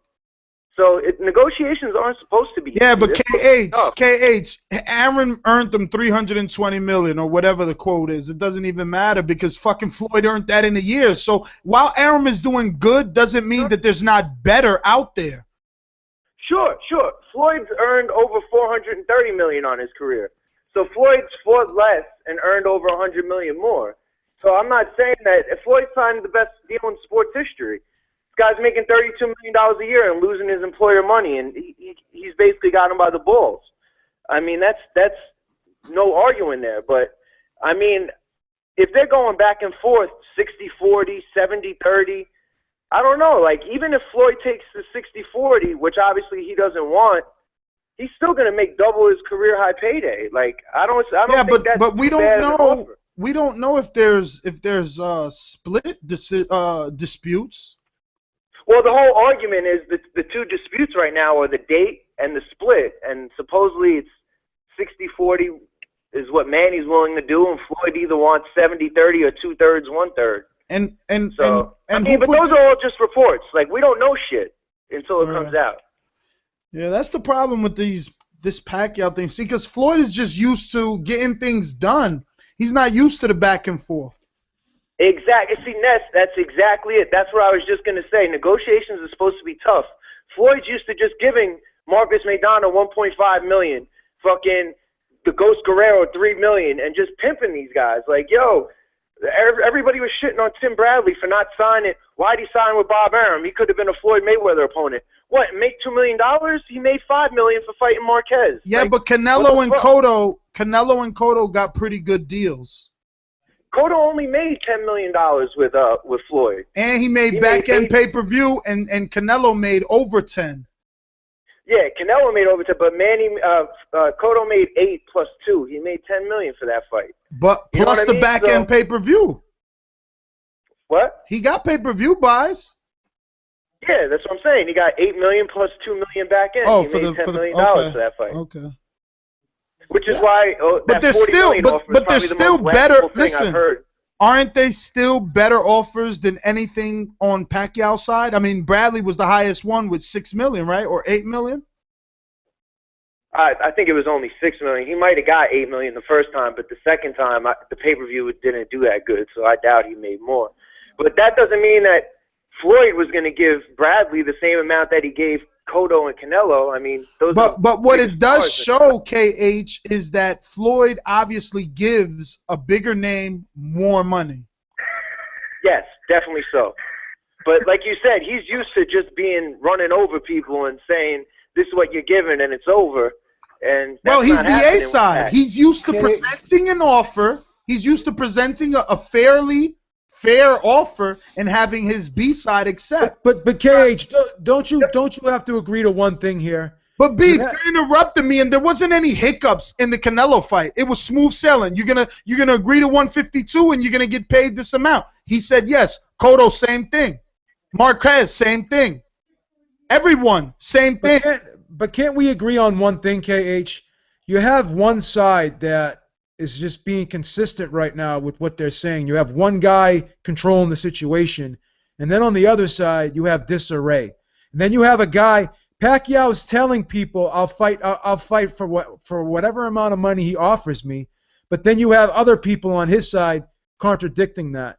So don't you see a problem? Pacquiao will fight for anything is completely full of shit. Like, how do you believe that? Well, then why is people in his camp putting that out there though? Why is people in his camp or even himself putting that out there then if that's not true? I just want Floyd to leak the contract because I know that's what it is, man. I know that's what it is. It's like why would Manny Pacquiao captains on that ship, man? Why would Manny Pacquiao be interviewed and saying, I will agree to anything he wants? He says it on interviews. I'll take any amount of money he gives me.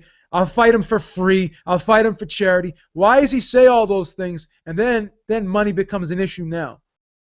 You know why he says those things? He says those things to get public opinion on his side, and retards buy into that like that's really going to happen. Like, okay, but obviously we know it's not really going to happen, but it gives us the inclination or gives us evidence that he's really not caring about the money as much, and he'll fight for he's not going for trying to break the bank, in other words. So if money's not, he keeps telling us money's not an issue, he just wants the fight to happen, then why is this fight taking so, like, why doesn't he just agree to the terms? Do you really think he's not going to get a good deal? I mean, well, that's the thing. The past deals that we heard, like you said, the $40 million was garbage or whatever. But this report that just came out now, basically saying they went back with a counter offer to Pacquiao. Pacquiao's coming back with a counter offer. Do you really think Arum is negotiating without going back to Pacquiao? What Floyd offered? But the problem with Pacquiao is he's got Michael Koncz. He's listening to the wrong people all the time. I mean, that's why he signed a contract with Golden Boy when he was still in the contract with Top Rank, and he still has to pay Golden Boy money. He's not the brightest bulb on the Christmas tree. You have to admit that. No, of course not. Look at his net. How much money he spent just to get elected, and then he spent triple that to get his wife elected. I mean, he's just not. When it comes to business, he's just not the smartest guy in the world. But at the end of the day, like, if this fight's going to happen, Manny's going to be walking away with a good deal, and that's Arum's job, is to make sure his fighter gets the best deal possible. Negotiations ain't going to be easy. Agree. But the problem is that they don't have that much leverage like they used don't to. have negotiation power, man. They don't have no power. The problem is the more time. But wait a minute. The more time that goes by, and I said this many years ago. I said, you know what? The more time goes by, you watch, things are gonna. I predicted he would lose before. You know, if time went on, I predicted he would lose, and I predicted he would lose his leverage. And the more time that goes on, you know, he's going to keep fighting, right? He'll keep fighting, and Mayweather will keep fighting, right? Mayweather will continue to outsell him pay-per-view wise, and his position will continue to get weaker. So in order to stop the bleeding, he needs to fucking sign for this fight right now, or if he wants, because the longer he waits, the weaker his position at the negotiation table is going to be. Right or wrong? If Floyd had his way, he'd wait till Pacquiao looked like Mickey Rourke. You guys say he has no negotiating power, which obviously Floyd's got the hammer. But at the end of the day, Floyd's numbers have been down too. Obviously not like Pacquiao's Algieri numbers, but Floyd Maidana versus Pacquiao Bradley is basically the same neighborhood of pay-per-view sales. Okay, but now Floyd. But you can't strike from the record the Rios and Algieri fights that did horrible. But this is the problem, KH. Can I just finish my point, please? Go ahead. My point is that without Pacquiao, Floyd's going to fight the same type of level of guys that he's been fighting because Canelo's not there. If Cotto's not there, you take the Guerrero, the Maidana fights, he basically only made his 32 plus his, maybe $2 million. So it's either he fights another guy and makes $32 million, or he fights Pacquiao and makes 120 to 160 million. Yeah, but KH, this is the problem. Pacquiao could say, listen, Pacquiao's bringing you a chance to earn double your career highest payday, and he's already made 70+ million in a fight. But KH, negotiating power. Like, this is not like he's a nobody. Like, I'm not going to take $40 million, But KH, this is the problem. Mayweather has more opponents than Pacquiao does. I talked to Bob Arum. Pacquiao's not going down to 140. Pacquiao's not fighting Jesse Vargas. Mayweather fights Amir Khan. But wait a minute. Mayweather fights Amir Khan. He's doing 1.2 against Amir Khan. Pacquiao will do 300,000 against somebody else. I don't know how you're saying he's doing 1. Listen. He'll do 1.2 against Amir Khan. Trust me. Trust me, he will. Okay, but listen, you're saying he's doing 1.2 against Amir Khan. Meanwhile, when Amir Khan was on his pay-per-view for Maidana, he did 850, and Amir Khan just did fucking what? 800,000, 600,000? He got outviewed by Andy Lee on HBO Showtime. Like, Amir Khan is not this major star that I don't... Well, he's going to be a bigger star than anyone Pacquiao's going to fight, though. Who's Pacquiao going to fight next? Mayweather fights... And that's my beef. I'm not arguing that point. Pacquiao has nobody left. He's done. Mayweather does, though. That they gave Bradley that decision in the first fight because he would have been, where would he be this year without that Bradley fight? So he's done. But at the end of the day, without Pacquiao, Floyd's fighting for his 32 million minimum, and he's got no more nothing else beyond that. No, because this is what you don't understand, though. Floyd, again, Floyd could fight Mayweather again. Floyd could fight Cotto again. He could fight Cotto again, and he could fight Canelo again, and he'll make a shitload of money again. So it doesn't matter. Yeah, but if Canelo and Cotto fight each other, when's he gonna fight them? A year later? Like, you know what I mean? He could fight the winner of that fight in September. He could fight Khan in May, and he'll do a million. Wait a minute. He'll do Showtime to be HBO's #1 guy. He's not gonna go back and fight Floyd again on Showtime. That's not gonna happen. He's a long-term contract. But if Pacquiao Mayweather could get done with 2 networks, so could Canelo Mayweather rematch. Yeah, and plus, I think Cotto's going to win that fight. Canelo's the guy they signed for the future of HBO. That's fine, but again, I think Cotto's going to win that fight anyways. Then he rematches Mayweather at 160. That does 1.5, 1.6 again, and I think Khan and Mayweather's going to do 1.2. And Pacquiao's going to go back to 300,000, and he's never going to do above that. So you got one guy doing Canelo. he does way more in a rematch with Floyd than he did the first. No, I'm talking about Cotto. I'm talking about Mayweather. I know, me too. I'm saying if what you say, the win and has the momentum. yeah, I'm saying you're right. If he beats Canelo, well then going into the Mayweather fight, they possibly do way more than 1.5 because they did 1.5 the first fight. So Cotto, so Mayweather has he has options. That's the bottom line. Way better position. There's a whole lot of what ifs between now and a year later for those options. But KH, even with those options, Amir Khan's going to do 1.2, where I think Amir Khan does the same 800,000 he's been doing. It doesn't matter. No. Better than the 300,000. If he can do 925, if he can do 925 with Maidana, he can do 1.2 with Khan. You don't really believe that 925 report, do you? That Espinoza leaked to 2 reports. I don't know. Even if it was 850, even if it was the 850 that they're alleging, Amir Khan knows English. Maidana doesn't. Yeah. Okay. I'm just saying Amir Khan. And Amir Khan, listen, and you know, Adrian Broner, a build-up. The biggest star on Showtime right now, as well as Amir Khan, were both on that undercard, and they still only did 850. I think the problem here is, KH, you got to understand one thing. These two fighters right now, as we speak, are miles apart. They're miles apart. Mayweather is just generating way more than this other guy. It's just no way. There's no way of getting around it. They're miles apart, and the more time that goes on, pay-per-view numbers, the live gates have been so much more for Mayweather. The live gates have been so much more for Mayweather than even that Bradley Pacquiao fight. So you're right; they are miles apart. They're miles apart. And the longer they wait, the farther they're going to be apart. Mayweather's position is going to continue to get stronger, and Pacquiao's position is going to continue to get weaker. So that's why Pacquiao needs to take. I don't think Pacquiao thinks he can win because he would take the fight and beat him, and then I don't think he thinks he can win. Let me get to some callers, brother. We're coming up to 10 o'clock. I gotta get in overdrive here. Thank you, KH. Thank you for calling in, man. Much love. 706, you're on drive-by mode. We apologize. Beeb's fault. Man, you can't put me in no damn drive-by, man, for an hour. That's real talk, man. Every time. And you called in on Skype with all that background noise, so whose fault was that? That was over an hour ago as well. I didn't call in on Skype. Yes, you did. All right, I just want to talk about 2 points with the Canelo and Oh, now he's gonna come in. He's gonna come in all sleepy and shit too. He always does that. He never has his thoughts together. This dude needs to write shit down. I do, man. I've been waiting so damn long, man. I've been waiting so damn long, man. Wake the fuck up when you come on the show, man. Spit this shit out. I've been sitting here listening to this show, pumping iron. And then you hit me with this drive-by shit and fucking.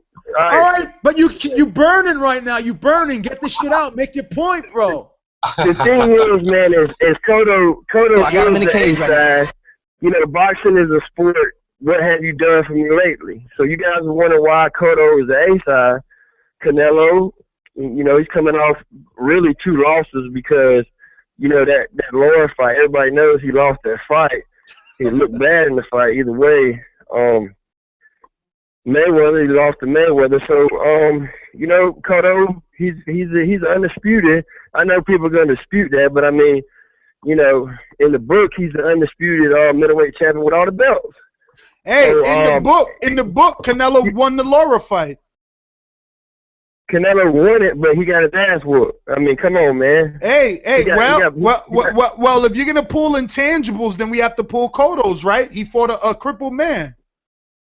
That you picked to win by knockout. That Nestor Gibbs picked to win by knockout. I'm just playing devil's advocate here. I know you are. I am too. You guys got Stewart in there, right? He was saying that Canelo was gonna knock Cotto out. Ain't gonna happen. No, that ain't gonna happen. Listen, let's not get excited. I mean, fucking Austin Trout scored Cotto, and Austin Trout. I mean, let's not forget this. Let's not forget this fight never happened. Cotto got schooled by Austin Trout. Cotto's an old man. He beat a crippled Sergio Martinez that fucking can't even walk without falling over. I'm not giving him no credit for that. At the end of the day, he's a hungry young Mexican that throws combination with Pat, he'll fuck Cotto up, mate. He's getting knocked out. He's getting knocked out, Canelo. Canelo's getting knocked out. No one's ever got close to knocking Canelo out. Well, what do you think Cotto's going to do? Cotto's brother rocked him. How long? When he was about 17 years old? When he's taking his break. What's he going to do? What kind of pressure is he going to put on Cotto? The guy fights at a slow pace. You're not going to beat Cotto's fight at that fucking pace. No, there's no way. If you lay off a Cotto, he's going to fucking eat you alive. What makes you think it's going to be a slow? In his last fight against Angulo, he wasn't a slow pace. He went in there and fucking put a whooping on Angulo. Well, it ain't going to happen against Cotto, brother. He's learning on the trade. He throws against. He's going to get knocked Spock out. He's getting knocked Spock out against Cotto. He's going to sleep. He's going, yeah. Cotto never been. His head's going to be flying over his head, man. He's all done against Cotto. And I just don't think Cotto's got it in the tank to beat him. When has Canelo knocked anybody, any elite fighter? Name one fucking elite fighter that Canelo knocked out. Really? Well, he stopped Angulo. I'm not saying Angulo's not elite, but any elite fighter. yeah, but we're talking different careers. Cotto's at the end of his career. Canelo couldn't even knock out Matthew Hatton. Listen, at the end of the day, anyone that gets schooled by Austin Trout, Yeah, I remember that Hatton fight. That was a disgrace. Oh my God. Hey, real talk, man. We moving on. Real talk. This drive-by mode later. 312. You're live. Yo. It's the fight, Dr. Bitches. What's up, bitches? What's going on? Listen, tell you guys the reason why Cotto has not signed the contract. Like I've been telling you cats, this shit is about money, and at the end of the day, 300,000 plus 300,000 is less than 900,000. Okay, that's just Mayweather's last pay-per-view. If I recall correctly, the Cotto Mayweather fight cracked the 1 million pay-per-view mark. 1.5. I'm sorry? It did 1.5. 1.5. Okay, so if the rematch comes anywhere close, that's more than 600,000 pay-per-views, okay? That's more than what Cotto does with Canelo, okay? Because I'll be honest with you, Canelo is lucky to crack 1 million pay-per-views.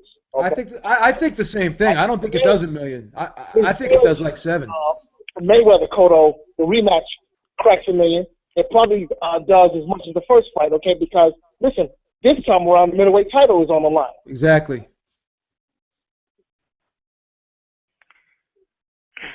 Good point. And listen, Bob Arum, okay? The man is a cancer to the sport. He's trying to have his cake and eat it too. I think it's ridiculous that this Pacquiao-Mayweather fight can be made for May 2nd. It's just ridiculous, okay? Bob Arum needs to listen, the man needs to just drop dead, okay? The sport of boxing would be a lot better off if the man drops dead, okay? When the man drops dead, we'd be a whole lot better off. A lot of this shit that's going on in the boxing right now will not be going on, okay? Wilder Stavern, I'll tell you what, I think Wilder's going to win that fight, and I'll tell you why. I don't think Don King honestly really wanted to make that fight happen. And I think the reason why he didn't want to make that fight happen is because he doesn't think Stavern can win the fight. Now, Stavern is a good fighter. I will say this, he has a higher boxing IQ than Wilder. There's no question there. But at the same time, Stavern he's 6'2", and he's about, 36 years old already? So as far as heavyweight is concerned, he's a big heavyweight in terms of, he weighs, 230, comes to the ring, 230, 240, so he's a big guy. But, in terms of a modern super heavyweight, he's not the biggest heavyweight, okay? And then, the guy's already 36 years old. So, if Wilder's chin holds up, if Wilder's chin holds up and if his power is what we think it is, what I think it is, then I just can't see how Wilder does not win this fight, okay? That's all I got. Happy New Year to you guys. Listen, when Stupid Little is on the line, the gayness factor of this program increases exponentially. Just wanted to let you guys know that. The irony, you calling me stupid. I mean, the fucking irony of it.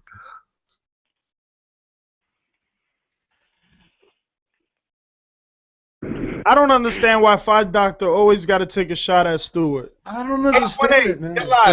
Because that's all his pee-wee brain can do. He's a fucking idiot. Hey, B, what's up? What's up, man? Happy New Year, guys. Happy New I'm Year. going to go over two main points. Everybody's always talking about Mayweather's pay-per-view numbers, trying to compare it to Manny. First of all, the reason why Manny did 300 to 400 pay-per-view buys because that was in China. Doesn't matter. Doesn't matter. Whose fault is that, man? Whose fault is that? What is that? If you want to evade taxes by fighting outside the country one time a year so you can make more money, that's your fucking problem. All I'm saying is your pay-per-view numbers are not going to be the same. Not our problem. Not our problem. And then Manny Cortez did 1.5 million buys. Manny Bradley did 1 million. Mayweather did 900. Mayweather Guerrero did 1 million. So the reason why Mayweather has all these high pay-per-view numbers is because he fights Hispanics on Cinco de Mayo. Yeah, exactly. Canelo on Cinco de Mayo. Trust me, his pay-per-view numbers. What I'm saying is it's not that far off. Okay. Yeah, it is. And then number two, I wanted to talk about the Regal fight yesterday. There's a lot of double standards in the sport where we don't call out a guy's flaws. And Regal pretty much was somewhat exposed yesterday. He showed that he fights like an amateur. He has no inside game. He got dropped by a Japanese guy who's not even ranked in the top 10. If this was like Golovkin that got dropped by a Japanese guy that was not even ranked in the top 10, there would be absolute mayhem on the forums. Guys would be making videos. Golovkin is exposed, but somehow Rigo, we're not talking about his flaws. So I mean, it's so. What flaws exactly are you talking about, bro? He's got no inside game. He's got no inside game. That's bullshit. That's bullshit. You didn't watch the fight. How do you know? You didn't watch the fight. How do you know? Doing body work. How do you know? Doing body work. How do you know? What do you mean? How do I know? If you're gonna agree that he got no inside game, then what the fuck did you watch yesterday? Of course, he doesn't. Because he doesn't have an inside game. So because he's gonna go to the. I didn't see him holding. So how the fuck was he avoiding punches on the inside? I didn't see him running. Well, how doesn't he have an inside game? Because he fought in the pocket. He fought in the pocket and got dropped twice. Game. How doesn't he have an inside game when he's slipping? He's slipping and he's dodging and he's bobbing and weaving shots. Like Laura, it's Cuban amateur style. Amateur style, my ass. No, he likes space, though. He can't fight inside. He's turning guys and hitting them when they're not even set up. Man, you guys are fucking blind. Ness is a Rigondeaux fanboy. Blind. He doesn't have an inside game. He has no inside game, Ness. Beat him. Why nobody can't beat him? He's gonna lose this year. Don't worry about it. Cool, by the way, bro. That's a really good call. Lomachenko will beat him. Lomachenko's gonna knock him out. Yeah, 2 divisions up. Yeah. Two divisions up. It's the same Mayweather shit. When you that good, you want people to jump over hoops of fire. But it's alright for Golovkin to do it, though. Everyone wants Golovkin to go up and fight Ward and everyone else. Hey, Stuart, don't ruin the debate, Stuart, because no one on this panel has asked Golovkin to go up to 168. I have. Maybe B, but he doesn't mind if he fights anyone else. Come on, let's be real. You're not saying he's got to move up. 90% of the callers ring in saying he should fight Andre Ward. Well, this is the voice of the people. They're entitled to their opinion. That doesn't mean anything. To mine. He should move up and fight Lomachenko. You're bringing it up. It's only one weight class. He should fight Lomachenko. The lineal champ isn't moving no fucking where. You want a piece of the kid? Come down and get it. He's going to get knocked out. He best stay the fuck away from Lomachenko, mate. Yeah. Lomachenko's knocking him out. I remember this shit last year. I remember this bullshit last year when Salido fought him. I remember this when Salido fought him. What, 150 pounds, Salido? Is that the one you're on about? The one that was punching in the bollocks? It's a disgusting performance. Whatever, jackass. He shouldn't have took the fight. He's fight any man. He's European. That's why he lost with that European. He lost. If he fought Salido now, he fucking lost. He'd mutilate. He lost. You know he would. Salido is fighter of the year. Salido's fighter of the year. He beat the shit out of a hype job, then moved up in weight and beat another champion. Salido get fucking murdered. Yeah. What the fuck did Lomachenko do? What did Lomachenko do? What did Lomachenko do? He almost knocked him out in the last round. He almost knocked him out in the last round. Salido. He lost to Salido. He lost to Salido. He almost stopped him in the last round. He lost to Salido, and then for the icing on the cake, he fought some dude that never fought nobody, and then some other dude and then never heard of. You picked Gary Russell to win that fight too, didn't you? I must admit that was fun to watch. You picked Gary Russell to win that fight though too, didn't you? I don't remember, but we all know Gary Russell was worse off than fucking Deontay Wilder. Oh, but everybody thought Gary Russell was the shit though, didn't they? But then Lomachenko beats him. Now he's a nobody. Cut the shit. Whatever. I don't got shit to cut. I picked Salido, so I've been against Lomachenko. I picked Salido too, but I won't pick him. I won't pick him in a rematch though. I won't pick him in a rematch. I won't pick him in a rematch though. What do I gotta cut if I'm sticking to my guns? You sound crazy. I sound crazy. Come on, man. Anyway. He's giving away £25. I mean, who gives a fuck? Tell Lomachenko pull out the fight.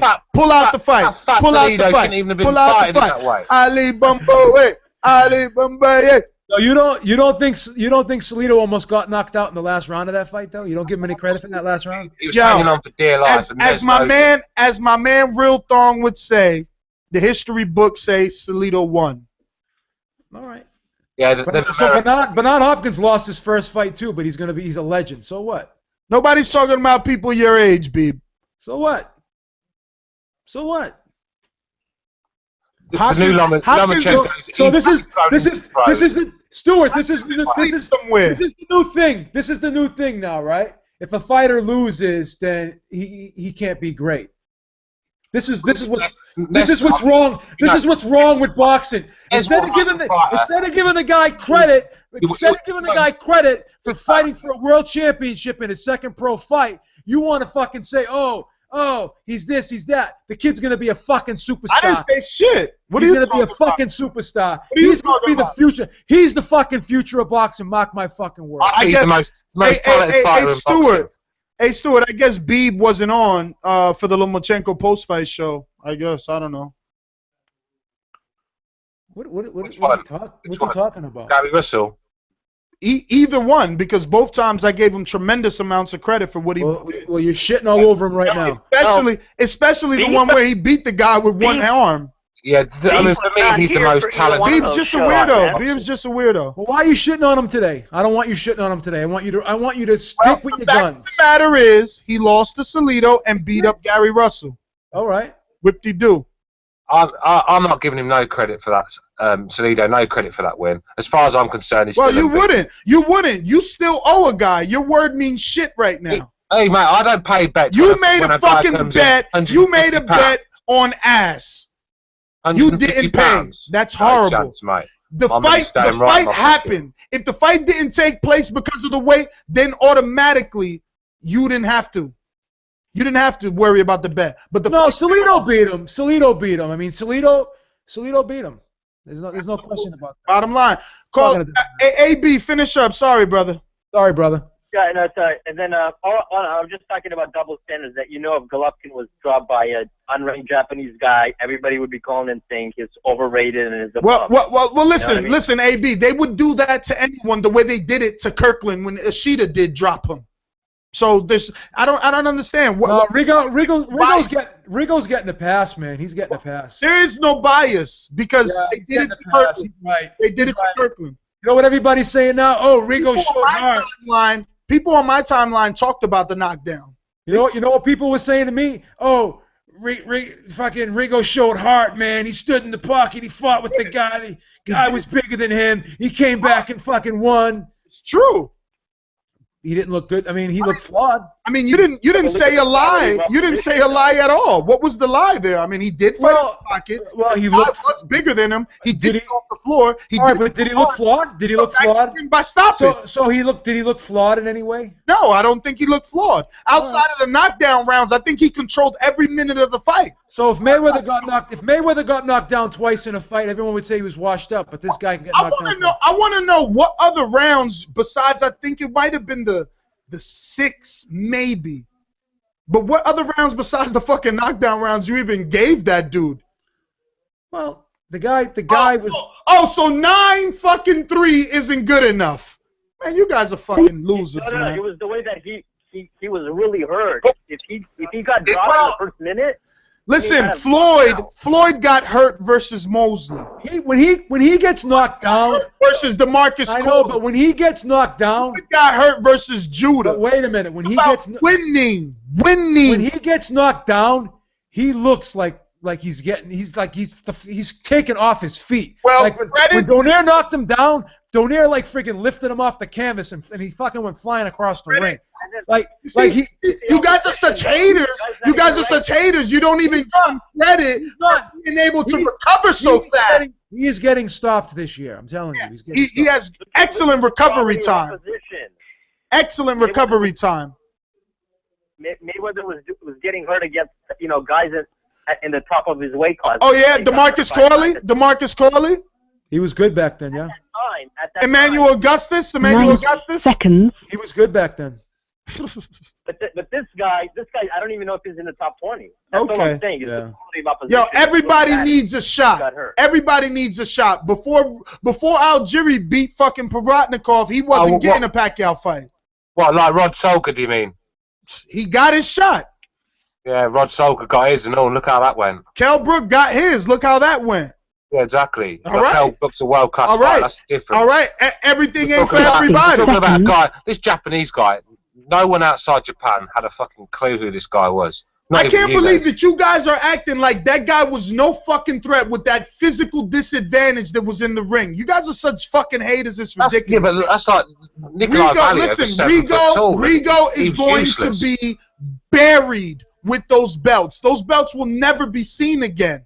There isn't anyone brave enough. Oh, hey, listen, let me tell you something now. Frampton, Quigg, and Santa Cruz. Frampton's nuts, nigga. Frampton's nuts. He ain't fighting nobody, man. Why you always talking about Frampton when he's staying in his fucking country? You got Rigondeaux getting on. You are so biased. Everywhere. He's so biased because he's filling out stadiums when Rigondeaux can't even fill out a fucking airing cup. Rigo is going anywhere and everywhere for a fight. Frampton is staying far the fuck away from him. You know it, I know it. And listen, money, you know money talks, Nez. Why is Frampton going to go fight in some... Get out of here, man. Oh, man.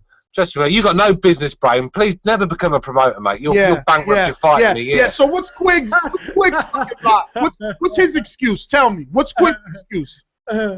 Hey, Quigg's calling out. Quigg's ready for Rigo. He's said that. He's ready. Why Rigo's going to come to England, though. Rigo's going to come to England. Rigo's fighting on New Year's fucking Day. That is proving to you New Year's Eve.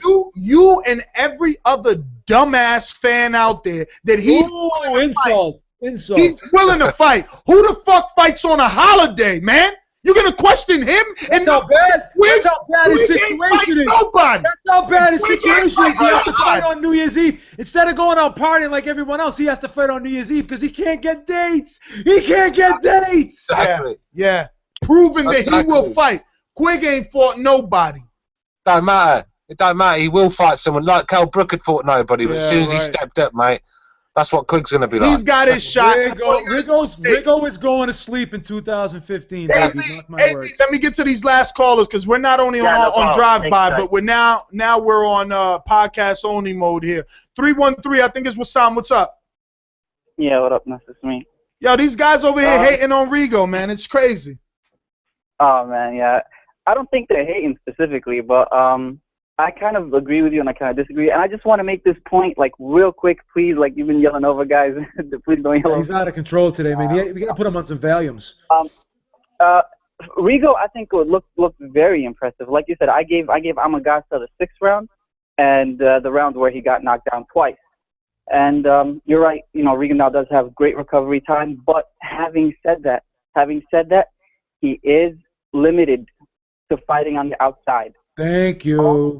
All the times that he's gotten dropped against Cordova, against Donaire, and now against Amagaza, it was just when he stood on the inside for a little too long. And he can't fight in the pocket. Put his shoulder up, and his head would be exposed, and he got dropped. I mean, but the thing is, Rigondeaux he shouldn't even be at 122. He's undersized in every single match. That's so I think not true, Tom. He's been at that weight ever since he was an amateur. I know, but I mean, compared to the fighters around him, he's smaller than everybody else. I mean, he's short. He's short. He's not small. He's short. Listen, he's a short guy. The day of the Donaire press conference, he was weighing 124. The dude's not big. People want him to move up. He doesn't need to move up. Here we go again with well, if he wants to make money, he needs to go to 126. Why does he weigh 120 on a fight night? If he could make 118 or 115, he fucking would. That's bullshit, man. No, I think people saying, "Oh my God, he's small. He's small. Pacquiao small. Then make the fucking lighter weight thing. God damn it." I mean, listen. I'm not saying he should go back down, but I'm saying in terms of his opposition, he's always been undersized. Whether it's he's short, because he's short. He's not small. He's short. There's no height classes in boxing. It's weight class. He's short. I understand that. Just because he's short, he's not gonna. Reality, you have to accept it. It's not. You can't. He can't grow. So I'm saying he could fight at fucking flyweight and he'd still be short. He could fight at flyweight, he'd still be undersized because he's short. What? People were doing that shit for Mike Tyson when he was fighting at heavyweight. Oh my God, he's so short. I was doing that. I mean, that's the problem. Just because a guy is short, it doesn't mean he's small. That's something I looked at when Yuriorkis Gamboa fought Terence Crawford. I just watched that fight right now. I mean, guess what? Gamboa's the same height as Rigo. Dude, Martin's the same height as Rigo. He moved up to the weight class. And that's why I'm saying he shouldn't have been at 135. And that jab was. Anyway, I didn't want to stay on this too long. The topic I wanted to discuss was the fighter, the thing you guys are discussing before. No way Mayweather enters. I mean, I understand every single location that I've watched, or that I've seen has Pacquiao up there, and I think he's deserving as a candidate for beating Bradley alone. Wow. No one this year has fought a guy as high as Timothy Bradley and beat him, other than Manny Pacquiao. Okay. Just on that one alone, people like you say that he didn't even win the first fight. So what does that win even mean? He shouldn't even be a pound for pounder then. So do you think beating Bradley's a better win than beating Hopkins? And dominating 140? Are you crazy? A 40-year-old Marquez, a 40-year-old Marquez who knocked out Manny Pacquiao. A 40-year-old Marquez who knocked out Manny. Listen. Are you really trying to discredit Bradley's win over Marquez because he was 40 years old and he had just knocked out Manny Pacquiao and beat the hell out of a much younger Mike Alvarado? I could play it both ways. What do you mean? Bradley is fucking shit. Bradley was whooping his ass until he got fucking injured, and fucking then Pacquiao fought fucking Algeria. Dude, fucking garbage. He got. Fuck out of here with that stupid shit. If Mayweather fought fucking Jesse Vargas, he gets shit on. Listen. Is that all you can do? Is that all you can do? Just like curse and stuff? I'm saying, was not Timothy Bradley a pound for pound fight on everybody's list? Yeah, but who gives a fuck about pound for pound? That's opinion. We all do. I don't. I think it's opinion. It's bullshit. It's fucking opinion. Bullshit. It's not bullshit. It's bullshit. not bullshit. It's pound a list. Pound is bullshit. It's a list of the elite. Bullshit. Crazy? It's a mythical list. Look at mythical my ass. Just look at welterweight ranking. That exists when you get in the ring. It doesn't exist. Skills exist. Pound for pound is bullshit. Skills exist, and if you're a pound for pound fighter, you got skills. Pound for pound is bullshit. You're bullshit. I mean, pound for pound is bullshit. That's ridiculous the way you guys trying to big boxing fans to fucking talk about. But it is when you make the fight. It is. Oh wow. If Amagato would have knocked out Rigo, was he pound for pound? Why not? A star is born. Not pound for pound. Why not? A star is born. Pound for pound is bullshit. Come on. This guy's resume craps all over Marcos Maidana's. Are you bugging? Are you out of mind? Is your hate that much? Hey, what title did Algieri win at 147? First of all, I'm not talking about Algieri. I'm talking about Bradley. I'm not talking about Algieri. You're trying to. So besides Pacquiao and Marquez, who's Bradley beating at welterweight? This is ludicrous, man. Anyway, I'm not even gonna dignify that. I'm not even gonna listen to this. Wassam, move on, Wassam. They hate us. Yeah. I'm gonna move forward because that doesn't even deserve to be dignified with a response, man. Anyway, Canelo. Respond to it just because you can't fucking respond to it. Because I can't. I've been responding to it. You've been shouting over me. Anyway, Canelo Cotto. I do believe that Canelo is the A side, and that's probably what's Canelo's the A side. Oh my God! Both fighters really they don't want to give up too much. But Cotto has a title. Cotto has a title though. Yeah, Cotto's a lineal middleweight champion. Canelo's the champion of absolutely fucking nothing. Right. That's one piece of that's one piece of leverage. That's one piece of leverage. When you look at gate revenue, when you look at pay-per-view. Cotto's been doing 1 million pay-per-view buys more than fucking Canelo has. So stop it. You're fucking nuts. He's never done 1 million. He's done 1 million with fucking Mayweather. He did 1 million with Pacquiao. Piggyback. If you're gonna give him credit for that, then you got to give fucking Saul Canelo Alvarez credit for Mayweather. So Cotto's done 500,000 buys without Mayweather when he fought Margarito. Add it up, buddy. Add it up with the 2 million just from Floyd. He still trumps Canelo. Why bring up past pay-per-views for Manny Pacquiao and say, oh, that doesn't matter. That's in the past. Right now, Cotto is the 3rd biggest draw in boxing right now. Canelo Alvarez is not. Dude, they just gave you the numbers. Why are you denying that? Cotto Martinez did better numbers than Canelo Lara did. No, it didn't. Yes, it did. No, it didn't. They did almost exactly the same. They did 350. And for a middleweight title unification bout. 3,000 buys isn't exactly the same. 350. Oh, wow, that's nothing. That's not. I mean, when you look at Martinez Cotto did 375. Rob Ortiz gave it to you from ESPN. Did 325.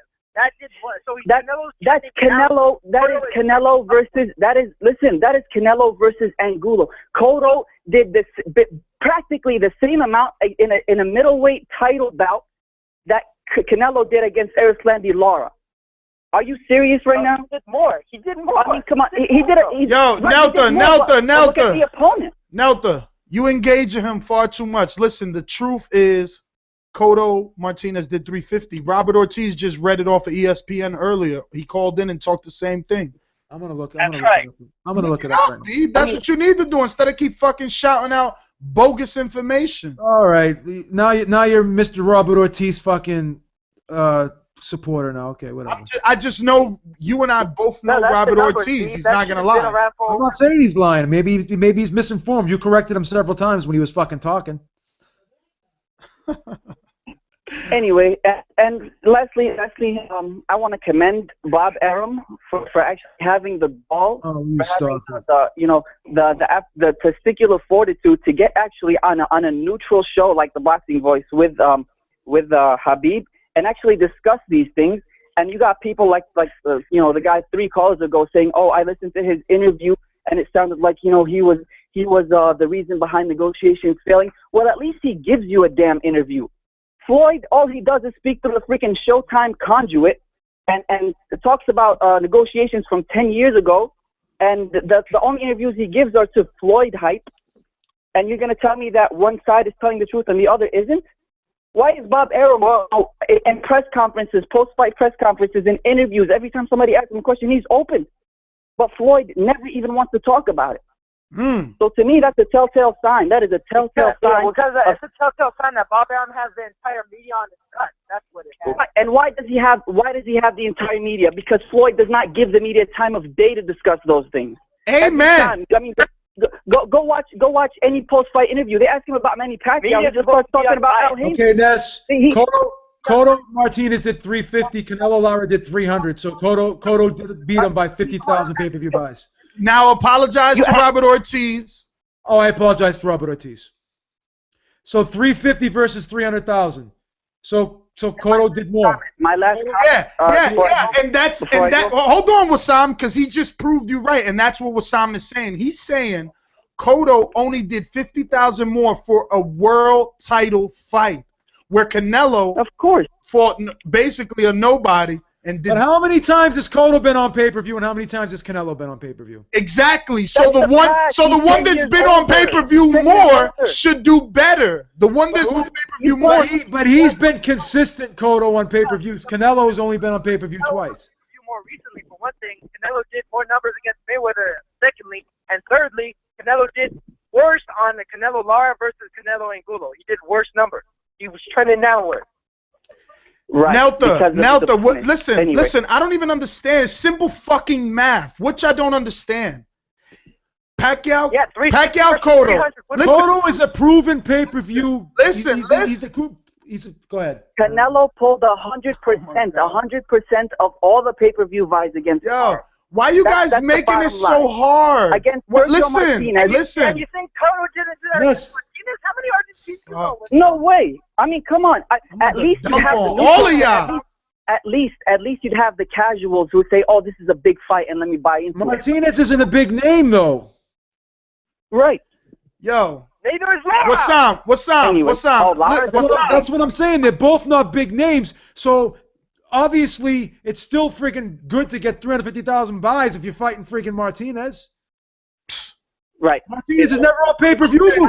Martinez was never on pay-per-view before. No one knew who he was. He did way better versus Chavez on pay-per-view.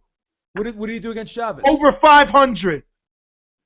I'll have to look that up now, too. Well, look it up. And another thing, what I've been trying to say for 15 fucking minutes is simple. Cotto hasn't done that many pay-per-views. Add them up. Add up the Pacquiao number with the Mayweather number. Okay, so now you're saying that Canelo's the A side. You're changing your mind now. Canelo's the A side. I'm not changing my mind. What are you talking about then? I'm giving Wissam credit for his argument. If you add up the Pacquiao and the Mayweather number, Nelta, stop cutting people off. Nelta, stop cutting people off. If you add up the Pacquiao and the Mayweather and the Martinez, because that's all that he has. You guys are talking about this pay-per-view star. Who else did he fight on pay-per-view? Very good. Chavez Jr. Martinez, 475. Very good, Nestor. Who else did he fight on pay-per-view? So now hold on. That's 3 pay-per-views, right? And Canelo has 3. So now add up his 2.2 million plus his multiple 300, and I guarantee you they're at the very same number. That's a good argument, Nestor. That's a good argument. They've only had 3 pay-per-views each. And let me tell you something else. For those that think Canelo's not an A-side, that means they have only had 3 pay-per-views apiece, and Canelo's competing while not doing better in total number set. No, Cotto. Hold on, Nelta. Cotto fought Margarito on pay-per-view twice, though, Ness. He fought Margarito. He fought Margarito twice on pay-per-view. I forgot about those. Yeah, and I believe I know the first one. So convenient.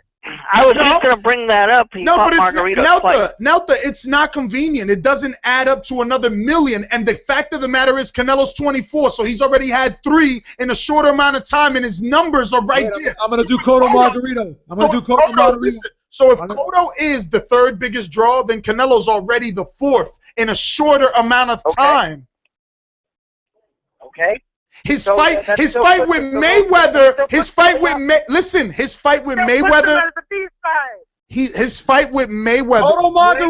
Cotto Margarito 2 did 600,000 pay-per-view buys. Cotto Margarito 2. And part 1 was that free? What about part 1? But now to add it up, it still doesn't go far away simply because Canelo did 2.2. It's not about if it goes far away or not. His argument was that Canelo was the A side. Canelo ain't the A side, no matter how you put it. I guess. What? I don't think so. I guess he has a strong case. Can I just make my last point, please? Yes.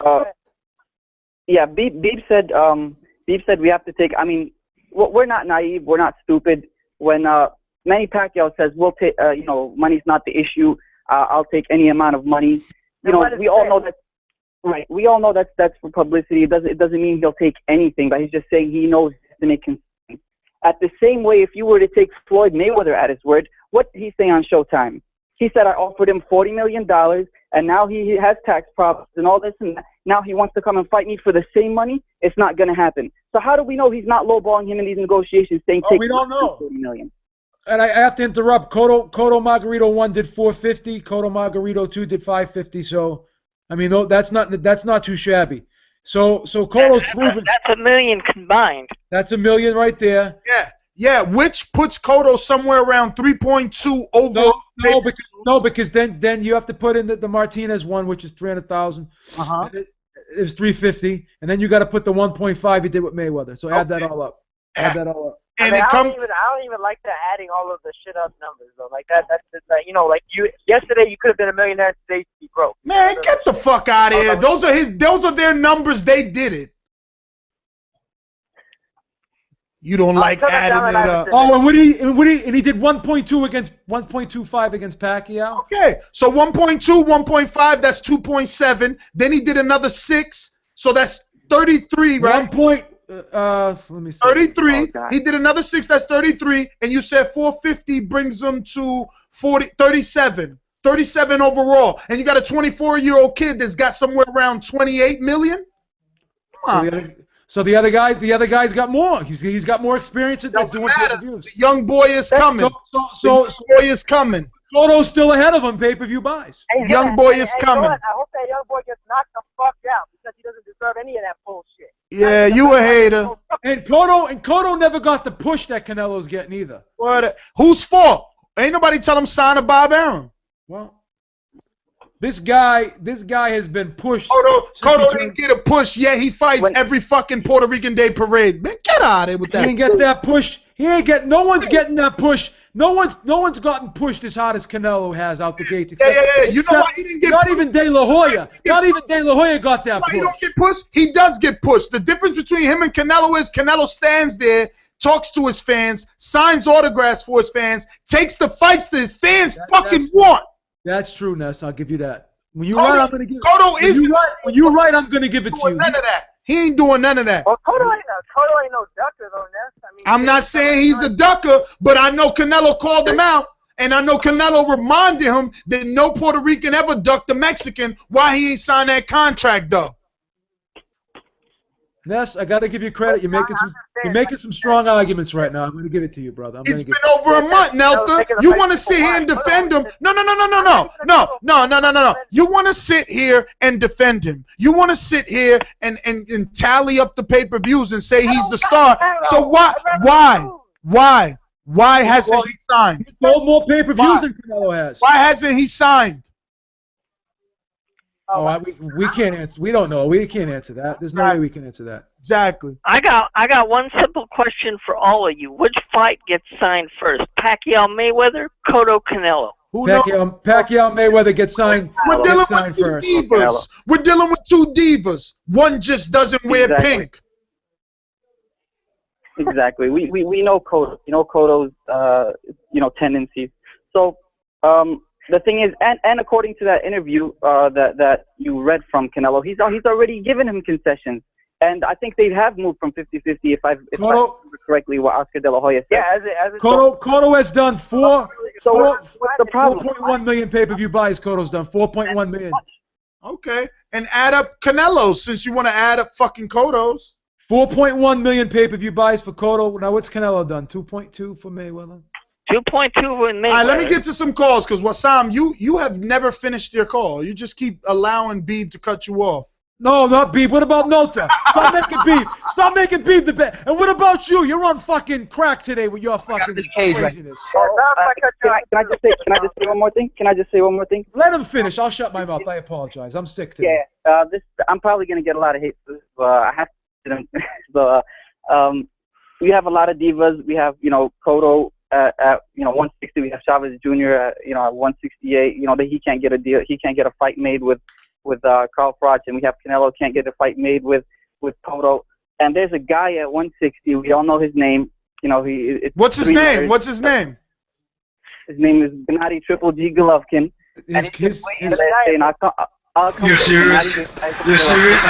And he can make all three weights, but nobody wants him. So that's a big shame. They should just go to him. He'll take any amount of money. Guy that won't fight Andre Ward in your backyard. Hey, with some Cotto sign the fight if he gets to wear a football helmet. Yo, why doesn't Golovkin just fight Andre Ward? Because Andre Ward's team has said they don't want that fight either. Yeah, I know. Stop it. And Andre Ward's too busy in the damn courtroom. He's not even in there. Oh, Robbie. 253, you're on, brother. You better get it in now, man. These guys are not letting anyone talk. So what's up, guys? Not much. Go ahead. All right. So, couple things. Obviously, this Mayweather Pacquiao crap, keeps going on. But to me, what's happening is, it's what used to happen with Don King. Back in the day, we used to talk about Ali. We used to talk about the big heavyweights. But at the end of the day, it was basically Don King, just dominating everything on the heavyweight and on the boxing world. What's happening right now is that, Al Heyman and Bob Arum, they keep having this fight. And because of them two, Pacquiao and Mayweather don't happen. To me, in my point of view, is that, Pacquiao, it's in a third world country. He could be the next president of the Philippines. He really doesn't need the money, in my opinion, because he has different ways to make money. He has so much power in his country. He can basically move the masses. Now, Mayweather wants to stay in the game, but he wants to be a promoter. So to me, what's happening here is that, Bob Arum and Al Heyman, they're just trying to keep the business for them in the future. It has nothing to do with what's currently happening or what's going to happen if Pacquiao loses or if Mayweather loses. What's going to happen is that whoever stays on the A side, whoever keeps the business, is going to stay on the top of the boxing world. You see? So now that's why they're trying to fight. And to me, that's why Pacquiao is always like telling them, just make the fight happen. I don't care how much I get paid, because he already has his money. He already has his people that's backing him up.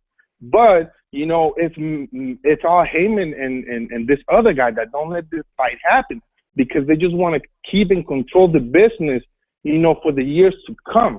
And to me, that's unfair. That's why I don't buy no more pay-per-views for Mayweather or Pacquiao, because of they just keep, just robbing people, the fans, man. Bob Arum just put in Algeria in front of Pacquiao. Al Heyman put in Maidana. I mean, like, what's all this crap, dude? I mean, like, I can't keep spending my money, and this promoters damaging the sport. All these people is, just but there was listen. Let's be fair. There was more threat in the Maidana fight than there was in the Algeria fight. No. That doesn't matter. Listen, you're talking about all-time greats.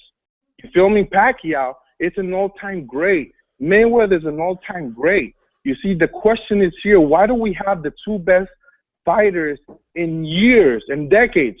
You see, we can put them up in in the Hall of Fame with the top fighters. Why they do not fight? That's my question. Why do they? It's because the stupid promoters, they keep fighting each other and trying to keep the game. They're trying to stay on top of the game. And to me, that's a waste of money. That gets me upset. All of us are talking for hours just because this guy Al Heyman and Bob Arum wanted to stay on top of the business and robbing all of us from our money and from from what boxing should be like. Well, I'll tell you this. You're making a really good point, because if you think about it, Beeb, when Mayweather and Oscar were doing business together, while we always know they always had a very rocky relationship and exchange words, Oscar was always on the side of making Pacquiao Mayweather. He always wanted the fight to happen. Now he's not even in the picture, and we still can't get this fight. So obviously it's a Bob Arum and Al Heyman thing. So. No, listen, and Michael Koncz name. That guy butts in right. and everything. Listen, no, he makes some excellent points. Good call. Go ahead. Very good call. Let me tell you something. To me, like it should what this should come to is that we should not keep on buying pay-per-view. When numbers go down. I'm a junkie. I can't help it. I'm sick. It's time to make this fight happen. You hear everybody in every forum saying, "No, we shouldn't be buying pay-per-view." But for real, dude. I mean, like, you can put Algeria, you can put whatever fighter you want. We have two all-time greats here that are supposed to be fighting each other, but it doesn't happen because of Al Heyman and because of Bob Arum. You feel me? And to me, those two, if they were to be put aside, trust me, boxing will be a lot better. The idea now is that they each are, taking a network against each other. The networks are trying to work together, but the ones that don't want it together is Al Heyman and Bob Arum. So you got a bunch of calls saying that Bob Arum is the evil guy. You got a bunch of calls saying that Al Heyman is the evil guy. But I mean, like, they just want to take the business. Al Heyman is not even a boxing promoter. Before he was a boxing promoter, he does concerts for a living. So he's just robbing us from our money, dude.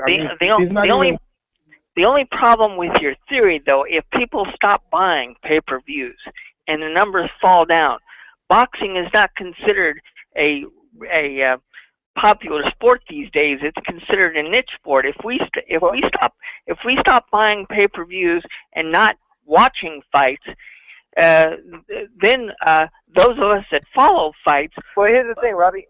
What could be done instead, like if you didn't want to buy pay-per-views, don't. It's not about don't buy pay-per-view, period. It's about don't buy the pay-per-views with those two until they do it. And then on top of that, all you got to do is just make sure that you watch and tune in for all the regular HBO and the Showtime events. Then you give those the high ratings, and you show, look, no, this is where the market is moving. This is where you need to move the market, unless you guys are gonna fight each other. And then we might pay for y'all.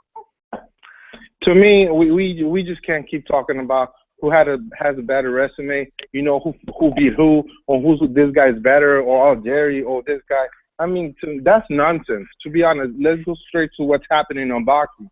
What's happening on boxing is that there's two Mongols that are trying to take over the sport. Yeah, but see, the problem with that is that, yes, what you're saying may be true, but it doesn't deny the fact that an offer was sent, and if you want the fight, accept it.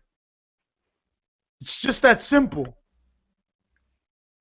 Let me tell you something that caught my attention. If you take a look at the interview that Mayweather had at Showtime, he was like, if Canelo fights, Cotto, he's not going to be able to compete with me and Pacquiao. You see, so what I like about what Oscar did is that he's putting Al Heyman and he's putting Bob Arum on the spot to make this fight happen.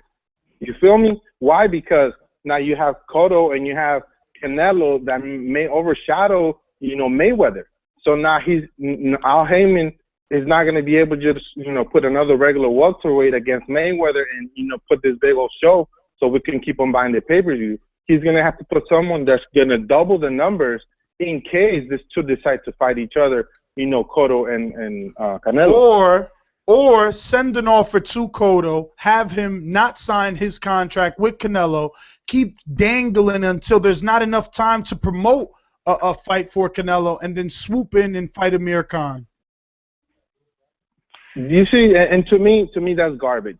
You feel me? Because I mean, I really like Amir Khan. He has good fighting, but he has some talent behind him. He needs to go back to Danny Garcia. He needs to go back to other fighters that beat him.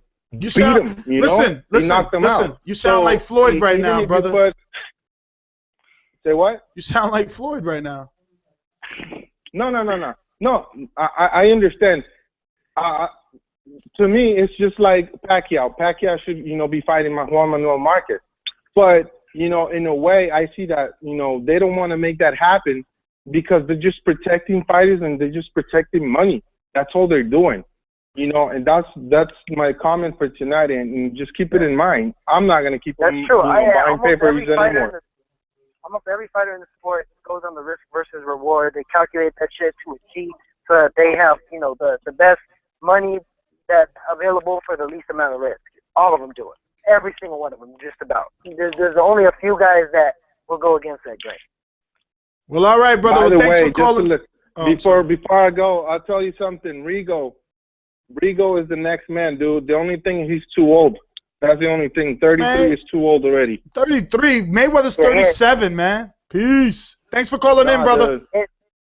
Listen, do not interrupt this last caller because he is the last caller. We've already been on for 3 hours and 31 minutes. So, last caller of the night, 2015. You're going to close out the first show. 3, 1, 2. Might be Fight Doctor again. Yeah, what's up, man? Hey, man, what's up? Yeah, I just wanted to say that Lomachenko, man, you guys were talking about him and Toledo. I really think that the reason why he had that decision decision loss. He took the L against Salido was because he probably wasn't really ready. That was his first pro fight, but you can't deny his talent. You can't deny his ability, man. He is going to be a top-notch fighter, though. Yeah, we can't deny his loss either. Ness hates Riggin. He did lose, but I thought it was a close fight. Yeah, Ness hates him. He probably It was. And I will say, like I've been saying, because Beeb's just a hater, after that, he's looked very good. Yeah, that's what I'm trying to tell you, but you don't listen. No, I hear that. But what I'm not gonna forget is that he attempted to beat a very good veteran and he lost. He did lose. Yeah, and hey, Turthai John Dang knocked Salido down 5 times, almost knocked him out. So what's Loma's excuse? I'm just saying you can't judge a fighter just based on one fight. You leave it up to B, and he almost knocked Salido out. Yet Salido's gotten off the canvas a bunch of times. He got up off the canvas 3 times versus Garcia and still wanted to go on. The Pacquiao fight in Mayweather is much interesting now because Pacquiao has learned how to box a little bit more. He takes his time a little bit more when he's in that ring. He's not that aggressive, and I think that might be interesting in the fight if it happens now, because I just want to see how the fight's going to play out based on the styles now. What do you guys think about that? I agree. I mean, and I'm not even thinking styles or anything until I get confirmation that it's actually happening. I still have to favor Mayweather, but I think the fight's more competitive than it would have been 5 years ago. Mayweather was always gonna beat Pacquiao, and he will still beat Pacquiao. I think so too. Yeah, I feel that way too. But the thing about Pacquiao is he'll at least go out on the shield. He won't go out, Yeah, he's still on the fucking shield. He's still on the shield from the Marquez fight. Nah, and I agree with that. All you got to do is put an apple in his mouth. That's not nice. You can't say that. But that's not all nice. 4 of these guys have to get their act together and sign contracts. Yeah, man. We got a call. I think Mayweather has improved as a fighter now too. Before he looked a little bit more thinner. Before, like it looked like somebody could impose their body on him, but now he looks a little bit stronger. He got Alex Ariza over there, baby. That's true, and actually I think Ariza played a bigger part than people want to give credit for. That's freaking my fight. Hey, but caller, man, thanks for being our last caller of our first 2015 show, brother. We appreciate it. Guys, it's Thursday, so we'll be back Sunday. There's no fights this coming weekend, but there are a couple of fights in January that are going to be pretty good. Notable, of course, on ESPN is going to be Darly Perez taking on Jonathan Marciello in the WBA interim lightweight title fight. Francisco Santana, who once lost to Hank Lundy, he's going to be back in a 10-round versus the dangerous to be announced TBA. Over on Showtime, we're going to have Ian Redchak signed to Lou DiBella. He's going to be fighting Yakubu Amadou. We've seen him before on ESPN. I think he fought the Mitchell guy, right? One of the Stuart Little boys. There's going to be a couple of guys on that card. You're going to have Patrick Day, Alantez Fox. Oh, they're going to be fighting each other. That's a good fight. We're going to get Alantez Fox on the show. He's a pretty good guy. Dusty Harrison's going to be doing the inaugural Rock Nation New York City fight. First fighter to sign to Rock Nation is Dusty Harrison, so we're going to actually do some interviews on him as well. He's going to be in a 10-round welterweight fight. He's a pretty big kid for a welterweight, but his chin is flaky. We'll check him out this time. I don't know. Fox Sports 1 is what's going to televise this, and it's going to be the return of Terriano Johnson. Man, we might just have to do a couple of interviews because Terriano's back in action, and he's an action-packed guy. I remember him from the Stevenson fight. And over on Saturday on Unimas, we got Jesse Magdaleno already getting back in action early versus Eric Ruiz in an 8-round junior featherweight fights. You know, Jesse Magdaleno, pretty good guy.